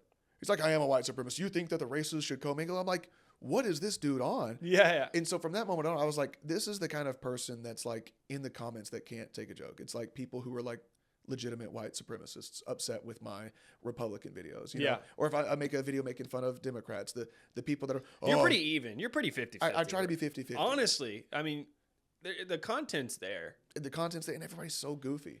Like people that attach themselves to either party, ride or die, like you're goofy. As hell. Dude. So like you get to be made fun of. Just like I get to be made fun of. You get to be, and I get to be made fun of. I'm goofy as hell too. So like... It's tough because you do that, and it's the only video someone's seen. Wow, I didn't know this guy was a hardcore Trumper. Next video I'm making fun of Republicans. Like, wow, you're going to hell. You actually believe the Democrats? It was like shut up. You don't even know. He's like, I'm not even picking a side. Yeah, like this isn't me planting my flag. Yeah. For either I side. think that's good to know, and I think maybe your page would be like, oh, if I actually go and look through this stuff, I mean. How do you, so when you're posting these videos and everything and you're like gaining traction, you're seeing like millions of views. Yeah. You know that like at some point you're not going to please somebody. Yeah. So That's okay. yeah. Different folks, different strokes. Yeah. I think I used to be a people pleaser. Yeah. And I wanted everybody to like me. And I feel like that's such an exhausting endeavor. Dude, I want everybody to like me. And I want, everybody to think that and it's like, there's just going to be some people, unless you're the most basic cardboard human that doesn't stand for anything and like the most generic, whatever, like people are going to disagree with you. And then some people let that disagreement fuel hatred. Like you and I, we're not going to agree on everything. Mm-mm. Do I hate you? No. It's cool if we disagree. That's the beauty of this world and the First Amendment. Love that. But some people, like if you disagree with me, then you're a Then fascist. you have to leave. Yeah, you have to. You're like, you have to leave. You can't be a part of my life. What would you say to somebody? I guess it's a little bit more on the serious side. Like, what would you say to somebody who is like, we can't be friends or we can't be together because I have to talk about this with you and we have to align or we can't be friends? What is that? I would say take yourself less seriously. You are one person in a sea of people of a million different beliefs, just in America, not even worldwide. And it's very bold of you to think that through all of the history that we have and where we are now, we'll call it maybe politically, to think that you're absolutely right on everything, and to think that your crusade, or if it's not religious, your endeavor that you go on is like the only way that we can fix it. Take yourself less seriously. Believe in things. Like you have like we talk about, everybody has faith. You got to have your baseline. Have your baseline. Have your beliefs. Foundation. And stick to them. Have your foundation. But like, I have coworkers who are Muslim, and we're friends. Love that. And they know that I make videos, and they probably are like, ha ha, do us next, yeah, right? It's literally, legitimately like something like that, sort of like people that are, I would just say good people, like don't take themselves too seriously, and I think that gives just a sign of like validity as a person, of like, I know I don't have it all figured out. Hell no. This is what I believe. This is what I believed 4 years ago, and it's not the same thing I believe today. Yep. You know what? Who knows what I'll believe in 2028? Yeah. But if somebody believes something different than me, unless their belief system is like, yeah, we should be able to like just kill people, anybody that we want. Yeah. That's maybe one I'll stick up for. Yeah, Hey, you're like, okay. we can't do that. I think you swing the pendulum too far this way or too far that way, you're just going to have like a bunch of chaos. Yes. Chaos. Switching the subject. Yeah. Your first time getting a stand-up comedy gig, right? You've been doing it in front of the camera. Yeah. But now you get called on to do a spiel for 30 minutes. 30 minutes. And kind of walk me through that. How did you get the gig? Why did you say yes when you've never done it before? Yeah. Yeah. Got the gig because one of the assistant pastors at this church. So you did it in front of a church? Yes. Yeah. It was their Christmas party. That's got to be more difficult. Easier. We know the demographic. Okay. We know the demographic. We've lived similar experiences. And so is at a church, their Christmas party, about 300, 400 people showed up, and the associate pastor had like seen my stuff online. And, like we're like online friends, internet friends. And he was like, hey dude, like we need some entertainment. I pride myself in this. He was like, we don't have a huge budget. I'm like, you came to the right guy. You can't afford John Christ or Trey Kennedy. That's where I come in. We don't have a huge budget. Can you come do stand up for 30 minutes and get us some laughs? And I was like, absolutely. And I feel like stand up is always something that I've wanted to do. Right. And so for me, it's like, if you want to do something, you got to do it. Let's take the plunge here. And if it goes horribly, then they still got to pay me, I guess, And at least you can say you did it. At least do it for the story. I'll do anything for the story. Facts. Anything for the story. Like I'm on my deathbed years from now, and I bomb in front of this random group of people on December 12th, 2024. Hey kiddos, your granddad was, one time I went on stage. Horrible, and we got it on film.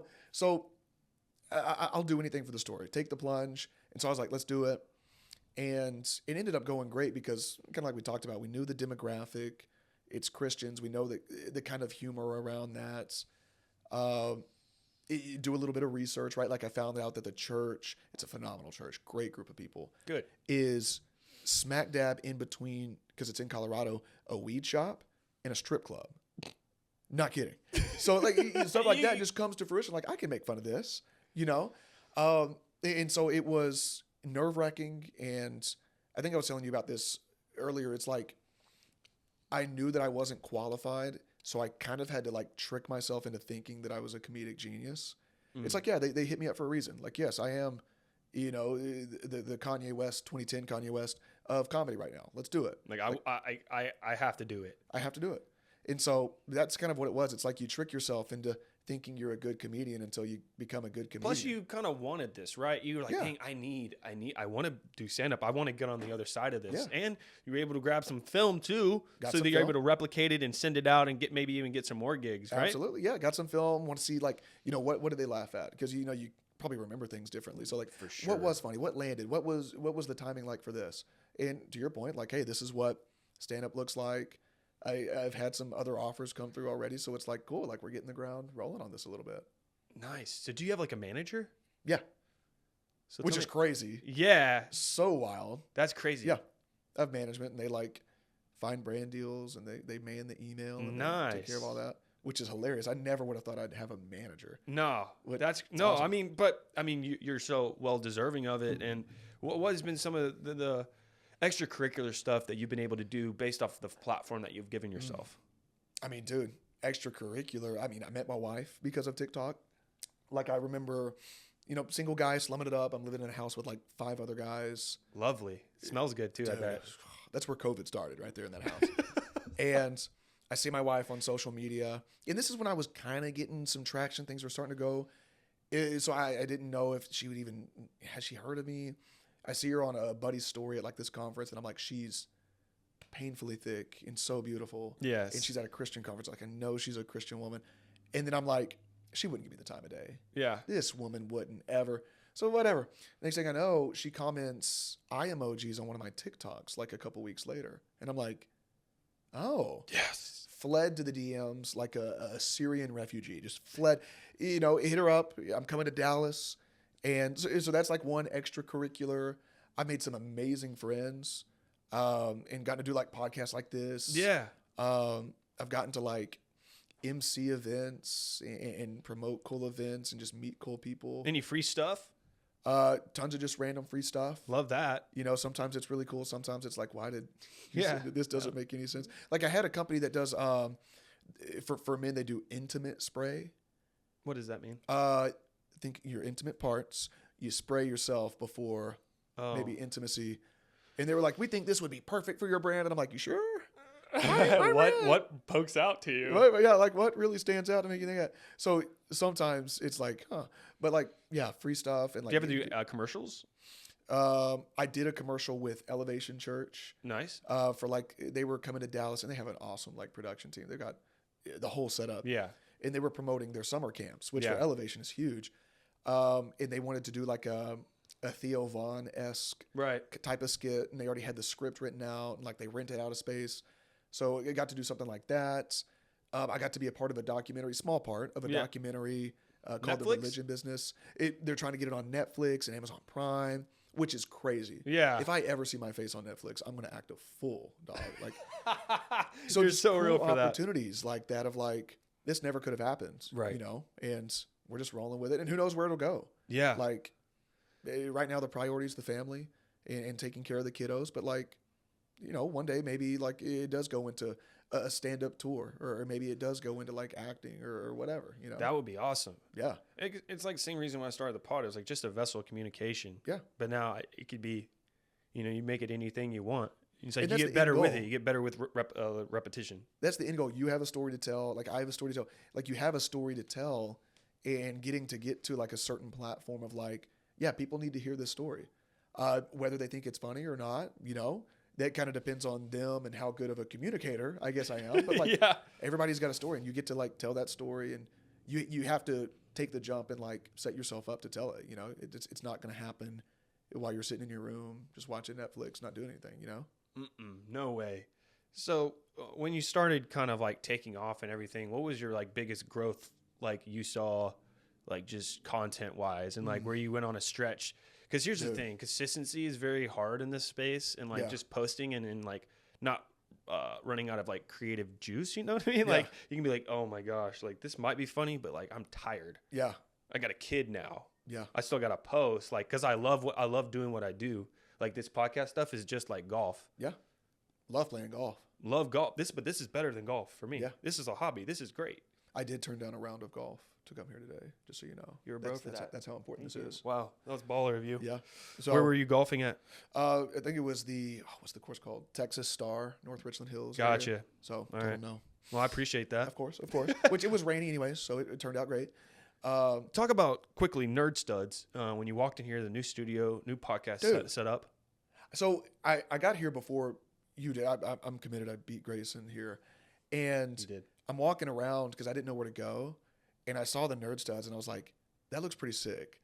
Like I didn't see the suite number, so I was like, I don't think we're in there, but like Sure. I kind of wish I was in that studio. And then like the door opens up, and I'm like, oh, tight.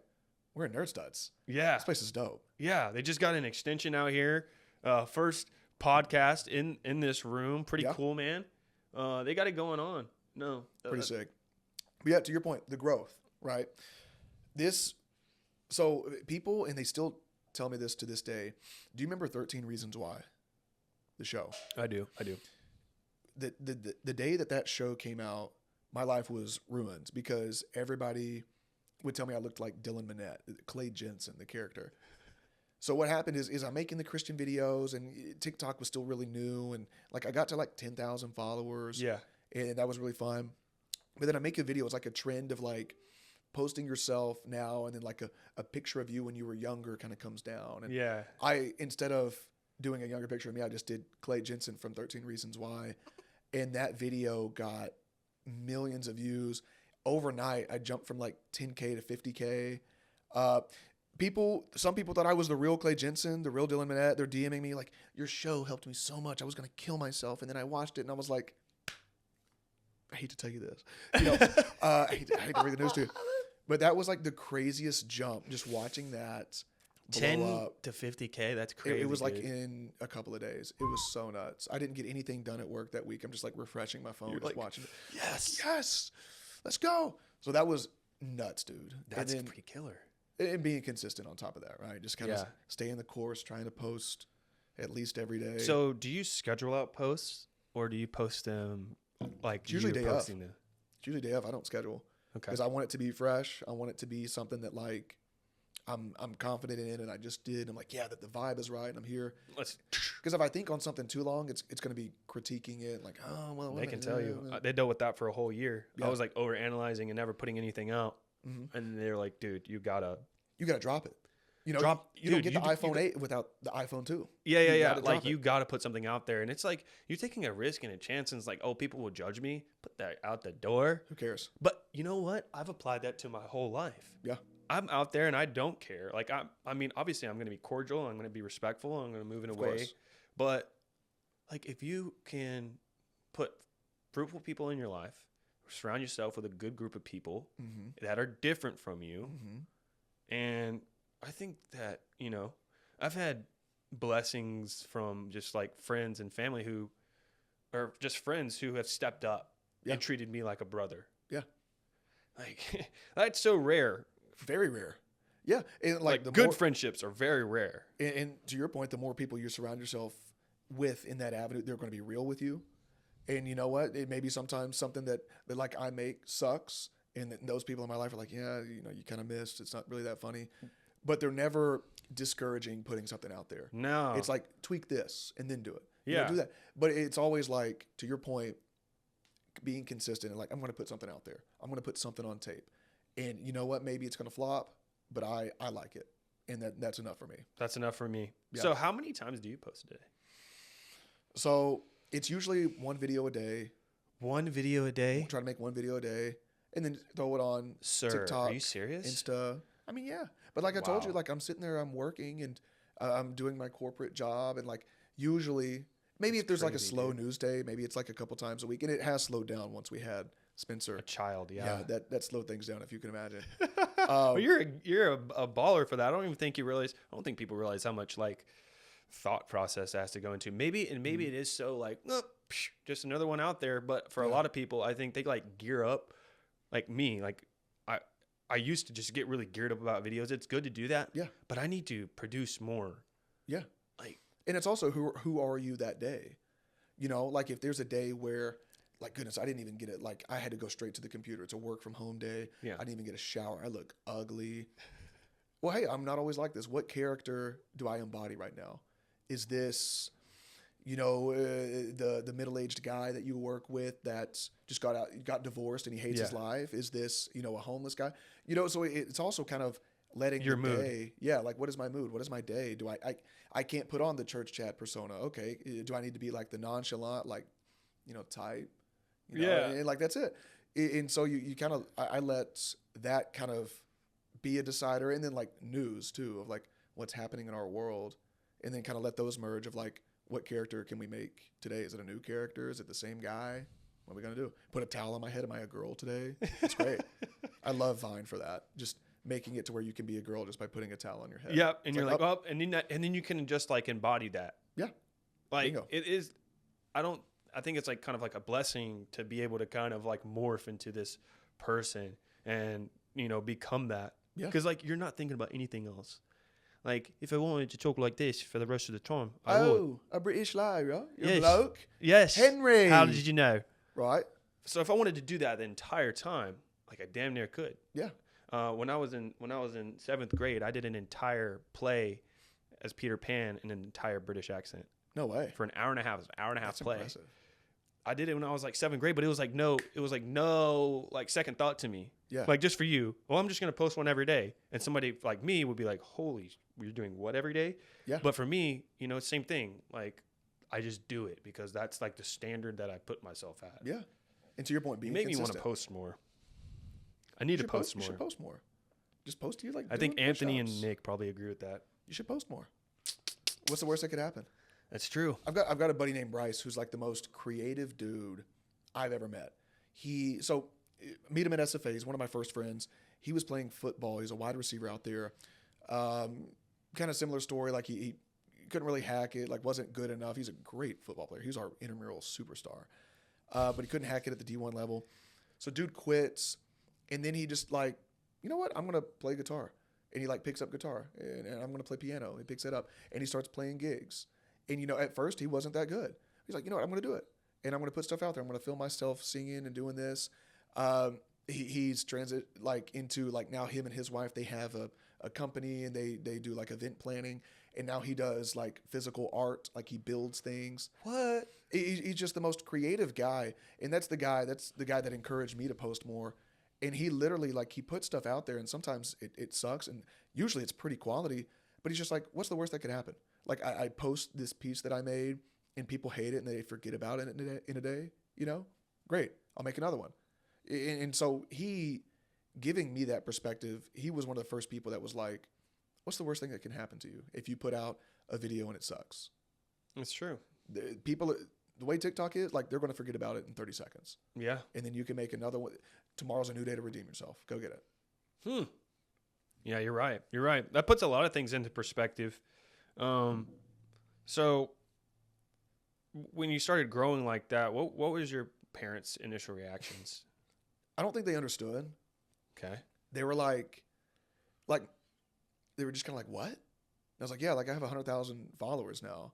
They're like, what? Like on what? And I'm like, yeah, like TikTok, and I do this and I do that. Yeah. And they're like how many people watch this video? But did they do know that you have like hundreds of millions of views of just individual videos? Do they know that? Yeah, like, and they're just, I don't think that they've like wrapped, because like my parents are like late 50s, Sure. I think my dad's just on Facebook. Gotcha. So he's kind of acclimated there. So I don't think they understood, and frankly, I didn't understand at first either, like social media, I guess, and how things were growing like that. So I don't think that they maybe still have like wrapped their minds around whatever. But even if they have, like, they haven't really, they've done a great job of like, no, like you're still, firstborn baby boy, and we're gonna bust your balls, like my brother, like, so nothing's changed in the family dynamic at all.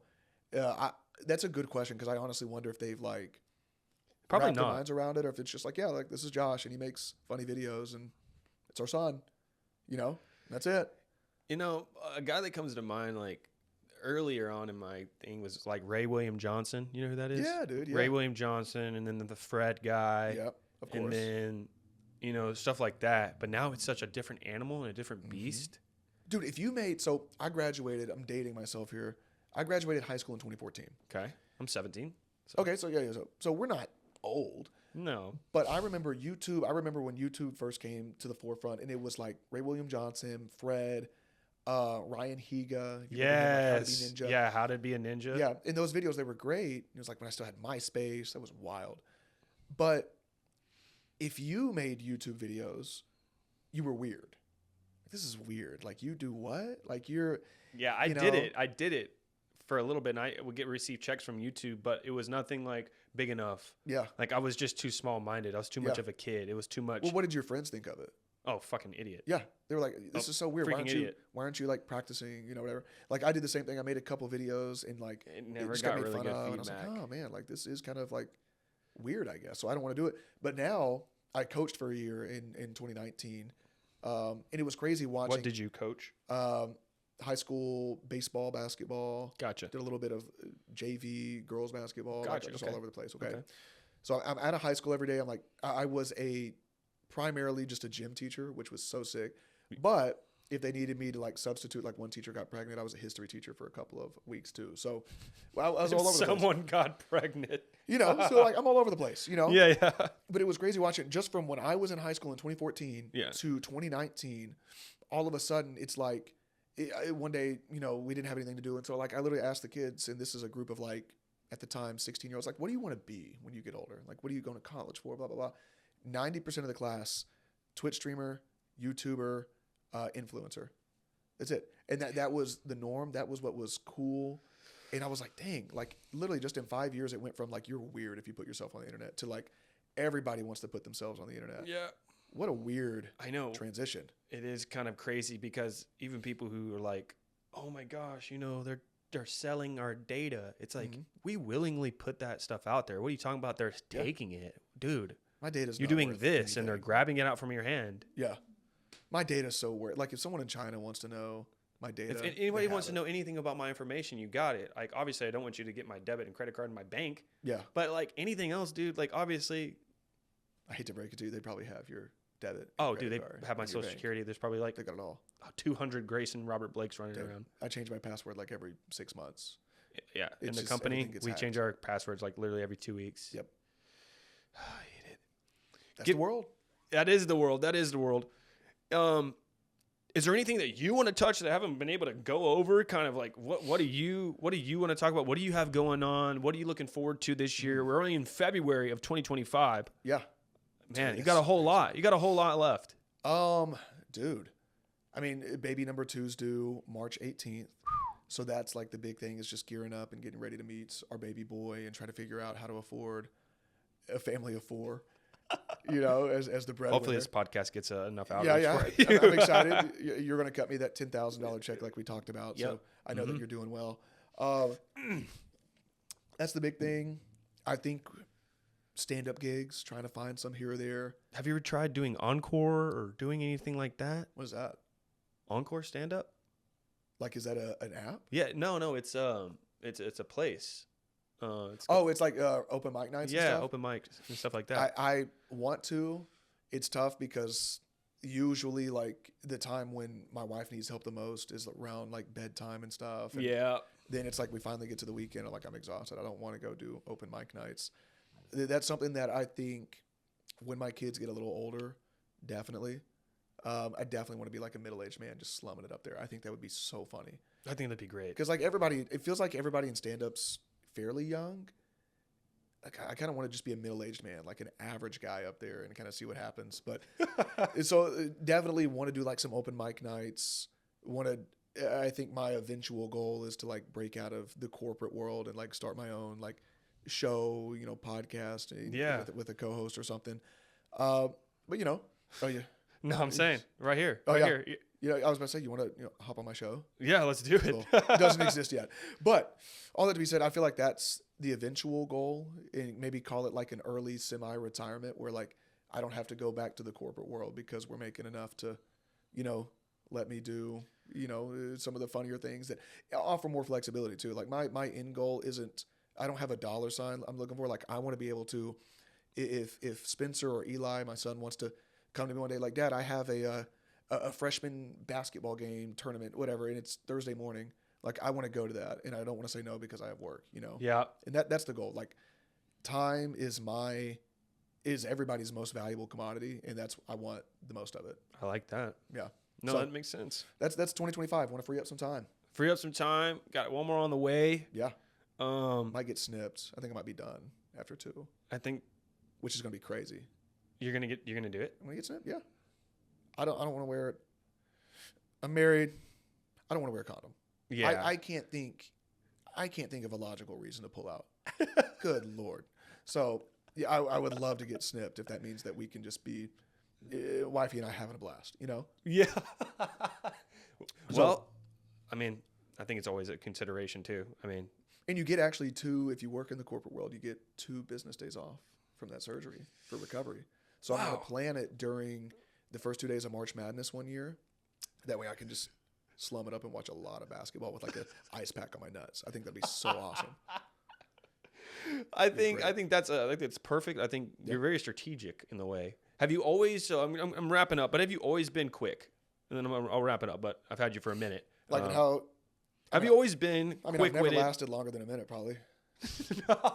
I'm talking about your. I'm talking about your comedy and how you respond and how you kind of like how you communicate with people.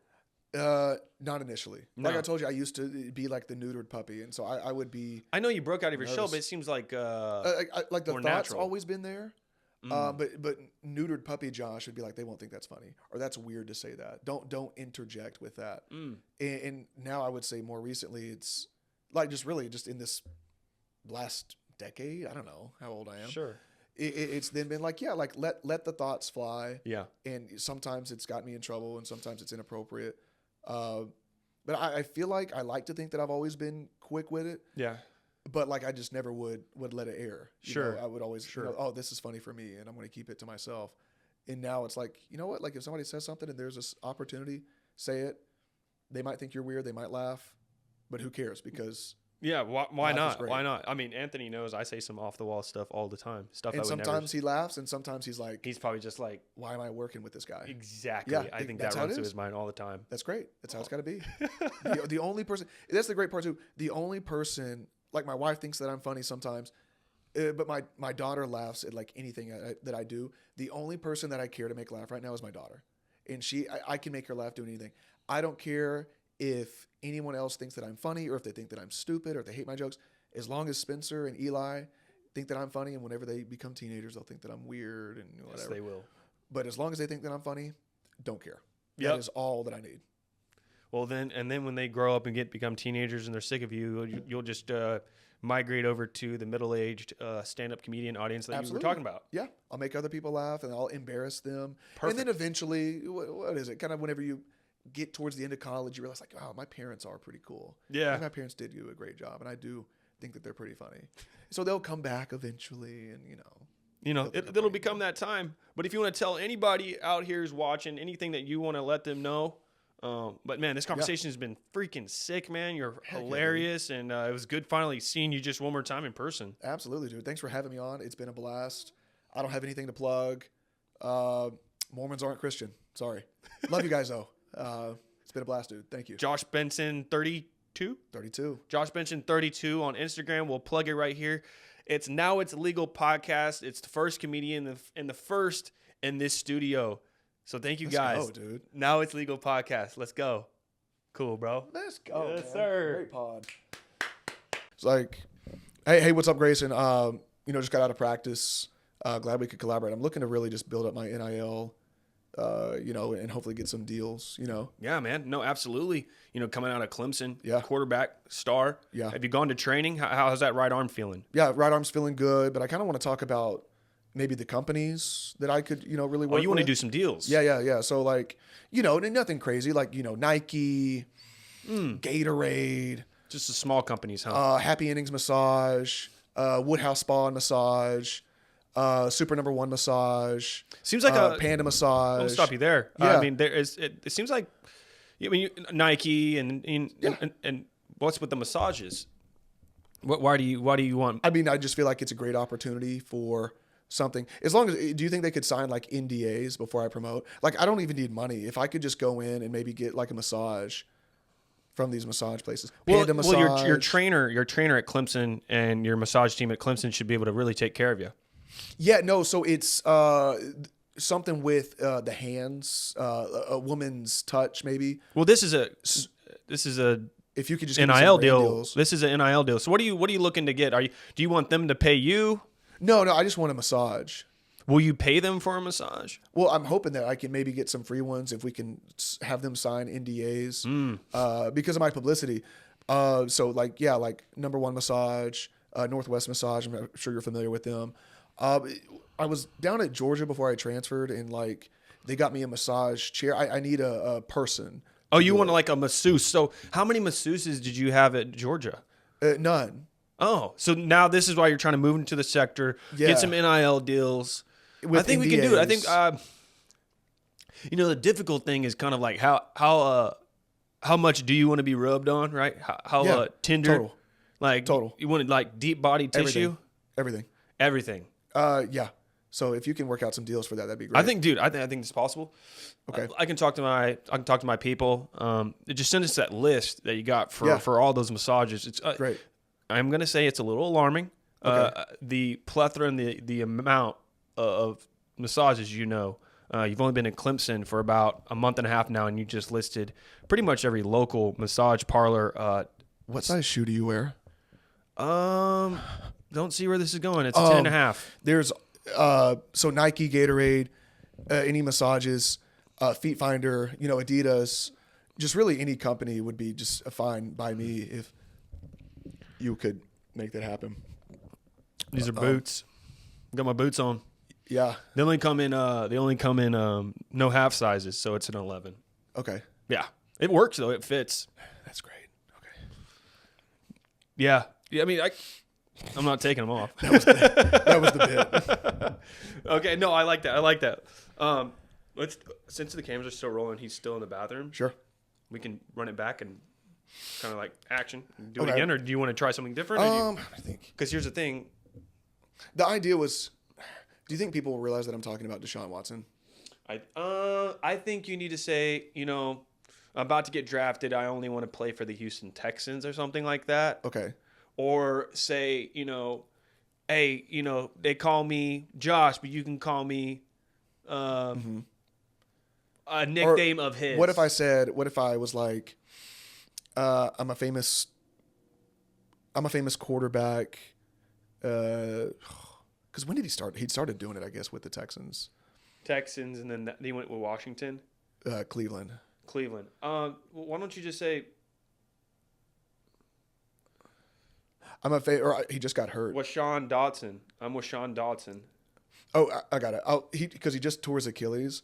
I was thinking NIL because that's what you do, but I could say I'm a famous quarterback. I can in be the NFL. somebody different. I can persona. Yeah, sure. Exactly. You know what I mean? So I'm a famous quarterback in the NFL. I won't say which team, but I'll say that you're my management and I'm looking for like brand deals because I just tore my Achilles. All right. And we'll let it divulge from there. Like you can ask me like, what team do you play for? And I'll be like, Cleveland Browns, but that doesn't matter. And then we can kind of talk about like, you can say, I was like, and so what team do you play for? And you can say, he's like, I play for this team, but that doesn't matter. I just want this massage parlor and then go down, just start going down the list. That's perfect. Okay. Yeah. Perfect. And your name is Josh? No, I'm not going to say my name. I'm just going to pretend that I'm okay. Deshaun Watson. Okay. Hey man, you had it's been a tough year. Yeah. I'm glad you're here. Yeah, no, yeah. So in the meantime, I tore my Achilles. I'm a professional quarterback, obviously. Tore my Achilles, and in the meantime, I want to make a little money with just some brand deals, advertisements, just really, make sure that I'm financially okay. So so kind of what kind of companies are you looking for? And yeah, you're already with a pretty good amount. You already have over $20 million worth of endorsements. What else could you possibly need? Your normal Nike, Gatorade, Adidas, Puma, Happy Endings Massage, Northwest Massage, Number One Massage over off of 80, Goo Goo Massage, Woodhouse Spa, Element Spa, because I just my injury. Right, you're gonna have a lot of downtime. You do know that when you rupture your Achilles, I mean, it could take almost a full year of recovery. But I don't want them to just rub my Achilles.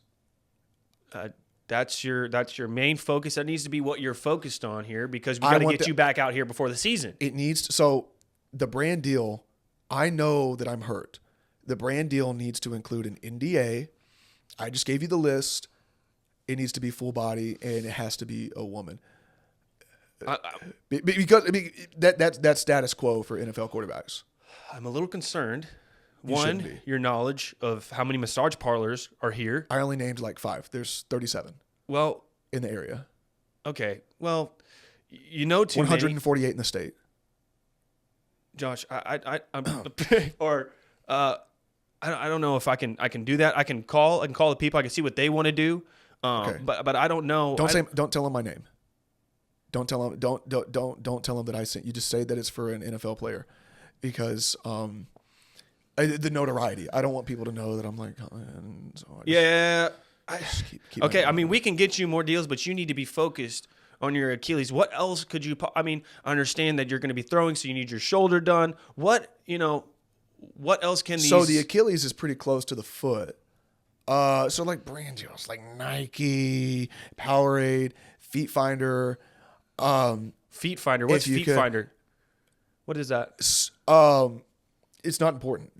Just reach out to their brands. They'll know. Because it's important for me because I need to. My Achilles is close to my foot. If you could actually with Nike, because they're dropping some new cleats in socks, get me around maybe some of their models for those, so that I could know how to model the cleats and socks. So that's kind of my priority. Just looking for some brand deals. Just want to make some money. Yeah. I think that's great. I think that's a great idea, and I think I gotta get back with you. But yeah, it's an interesting Sapphire Spa. There's another one called Ruby Massage. Goodness gracious. There's one that's called Water Spa. There's a hot chick. I mean, there's a great staff over there. Hot Stone. Yes. So they have ones where they like walk on your back, like they're like hang from the ceiling, right? Have you seen that? I'm not really into that kind of. No, stuff. they walk on your back. With their feet. Feet. Well, they use their feet to walk on your back. Well, and so will I be able to film for content? I don't during these. I'm not sure. I think that it's you're trying to get your Achilles back. You got a medical. I really need to film it for the content. All right. Well, maybe I don't know. We're worried about getting you back on the field, and it seems like you're more worried about looking at people's feet. No, dude. Why would I? Okay, like I'm literally just trying to make money for my family, and you're hurling accusations at me, so it doesn't really help anything. I'm literally I think you're one of the highest paid quarterbacks right now. No, what are you talking about? Feeding your family? Inflation's difficult for everybody, Grayson, and you're literally just trying to cut off the pipeline of brand deals that I just brought you. Well, listen, no one told you to take your endorsement deals and go through Bitcoin. Yeah, so I'm sure you are a little tight for cash right now. I told you not to use your salary for Bitcoin, and you converted everything. I told you to do a 50-50 split, and now you're looking at me trying to get massage parlors. It wasn't just Bitcoin. Ethereum, Doge. I had to. Did you do the meme coins? I swear. There was a. If you did the meme coins. There was a lawsuit. I had to pay a couple of women off for a lawsuit. Just need some money. All right. Well, I think we need to start with a little bit more than just massage parlors. But I really want to. No, just want to go to the massage parlor. They don't have to pay me. They don't have to pay. That's gonna be so good. No, I feel like you could. That would be perfect. That would be perfect. Yes, that was gas. I was literally thinking about that on the way here. I'm just like, what's a funny bit? It's like, because the stuff with Justin Tucker came out about him doing the same thing. Yeah. I wonder how many freaks are in just playing college football and NFL that are just like acting a fool at massage parlors. Yeah. Just walking in nude, hiking a leg up. Like, my balls need a good little rub. People, dude, that's what I'm thinking. Like, NIL is probably getting people maybe into some trouble. Probably. What if you could do an NIL deal? You couldn't. I'm just dying laughing if there was ever like an NIL for like the local drug dealer. I tried to do an NIL deal, an alcohol, a vodka Oh. NIL deal, and they like shut me down. The school or the vodka? NCAA. Makes sense. The school was like, yeah. I was like, because I'm going to sell a fuckload of this. Yeah. And then it had to be just a collective part. Like the athlete couldn't be involved. I was like, that's so fucking stupid. You know that foreign students can't make NIL money? Really? Yeah. They can't make any money off their name, image, likeness because they have to file like W-2s or some shit. Oh, and they're like, you're on a visa. Was that the dude that you talked to at SMU? SMU, and then I talked to a guy at Michigan. I've talked to a lot of athletes that so like crazy. that could make like, like maybe $2,000 a month. Yeah. Easily. But they can't because they're foreigners. That's nuts. Because for like dudes like that too, like you get a dude from like Japan. Like there's probably strong support for him in Japan. He's the furthest like, one away from home. furthest away from home, but like that companies would be foaming at the mouth. Like there's a reason teams want to sign freaking what's the guy's name? God, why am I drawing a blank? The dude from that plays for the Angels. Are you talking about freaking? But I'm saying like teams know, like Jeremy Lin. That's a good example. Like teams know when we sign this guy, of course we sign him for his talent, but we're gonna sell a buttload of jerseys in China. Oh yeah. So you're like, like if there's like a even remotely notable foreign player, like there's probably companies who maybe have a presence here, but also a presence. Shohei Ohtani. Shohei Ohtani. Yes. Like that they're gonna sell whatever. It's like, look at this athlete that is from your country. Yeah. Oh, this. dude, they say like the numbers of televisions on in Asia has gone up significantly just to watch this dude. It's crazy. That sucks. I think people cling. I think people cling to that. I think that's why sports is so freaking cool. It's so sick. Sports is like, golly, like, have you seen Moneyball? So first of all, like top 10 movie. First of all, like Jonah Hill killed that. Amazing. Him and Brad Pitt are amazing. Yeah. But like when he's like, how can you not be romantic about baseball? And of course, just like, how can you not be romantic about sports? Like, yeah. The player that hits a home run the day after his mom dies, or the guy that scores a touchdown, Deebo Samuel, when he scores or even like when Kobe passed, like all those players that started going off and doing crazy numbers. Mm-hmm. You know what I mean? Dude, it's different. Sports are. Tell me, put the mic closer. Tell me what you think about this Luka trade. Oh, dude. Talking about people that we need to deport, Mavericks GM Nico Harris. We were not. Bringing it back to that, I have never been more livid about the NBA ever. It was a midnight, like whenever the notifications started rolling in. I'm asleep. Yeah. My phone starts going. I thought we were like getting nuked, end of the world. Like multiple group chats that I forgot existed getting revived because dudes are like, "Is this real? Is this real? What is this? What is this?" I've never been more livid. I think it's a big plot so they can move the franchise to Vegas because gambling legislation might not pass. It will. You think it will pass in Texas? Yeah. Do you know that when that Luka trade happened, like an hour later or like the next day, like Greg Abbott voted in favor of Really? of gambling here in Texas. Well, now they're going to keep the franchise here, and we're going to suck. Anthony Davis gets hurt out for the season, first game back, or first game with us. Yeah. We've been dealing with that for a while now. I'm a big Laker fan, but I mean, I feel bad for you guys. You got fleeced. Yes. How do you get fleeced? Like, this isn't a fantasy league. How do you get fleeced in the NBA? Well, there's so many checks and balances in the league, and even the Utah Jazz was involved. You know what I mean? To like offset cash. Isn't it Danny Ainge? Yeah. Is that he just wanted his grubby little hands? Like, how can I get a second round pick? Yeah, exactly. How do we do that? How does Mikal Bridges get like 5 firsts? Kevin Durant got like at 34. Dude. I seem a little flabbergasted. Love the Mavericks. Been a diehard fan forever. Forever. Okay. I don't know if I'd call me diehard. Like, it's not like I, had all the jerseys growing up and all that. But like I remember when Dirk went through probably the toughest gauntlet to win the finals in 2011. I don't think there's ever been a more difficult run made. I remember that. I remember when we choked the lead away, 2-game, 3-game lead to the Miami Heat. I remember the year that we were supposed to win it all and we lost in the first round to the Spurs, Raptors, whoever, doesn't matter. I remember the dog days. And so we have a beautiful little chubby centerpiece in Luka. And we make it to the finals last year. And it's like, oh, now we got Kyrie and, we're going to make some great. And then we trade away a 25-year-old superstar because he's too fat. I don't believe the allegation. I think somebody that age can change and call me crazy. If he was on heroin, I would say keep him. if he had a crippling heroin addiction, I would still say we need to keep this guy around. Yeah. I mean, it's just because he was fat. He did when he got traded, it was like 40 something days. Like he did a game winner. Really? For them. Yeah. And it's like he got traded from cause y'all are 8th or 7th seed and in the West. Mm-hmm. West is tough. And moves to the Lakers who are in the 3rd and 4th spot. It's crazy. Here's how you know what's a bad trade. The Vegas odds had the Mavericks at plus 1,400 to win the finals when it was Luka and Kyrie. The moment that trade happened, our odds jumped back to plus 4,000.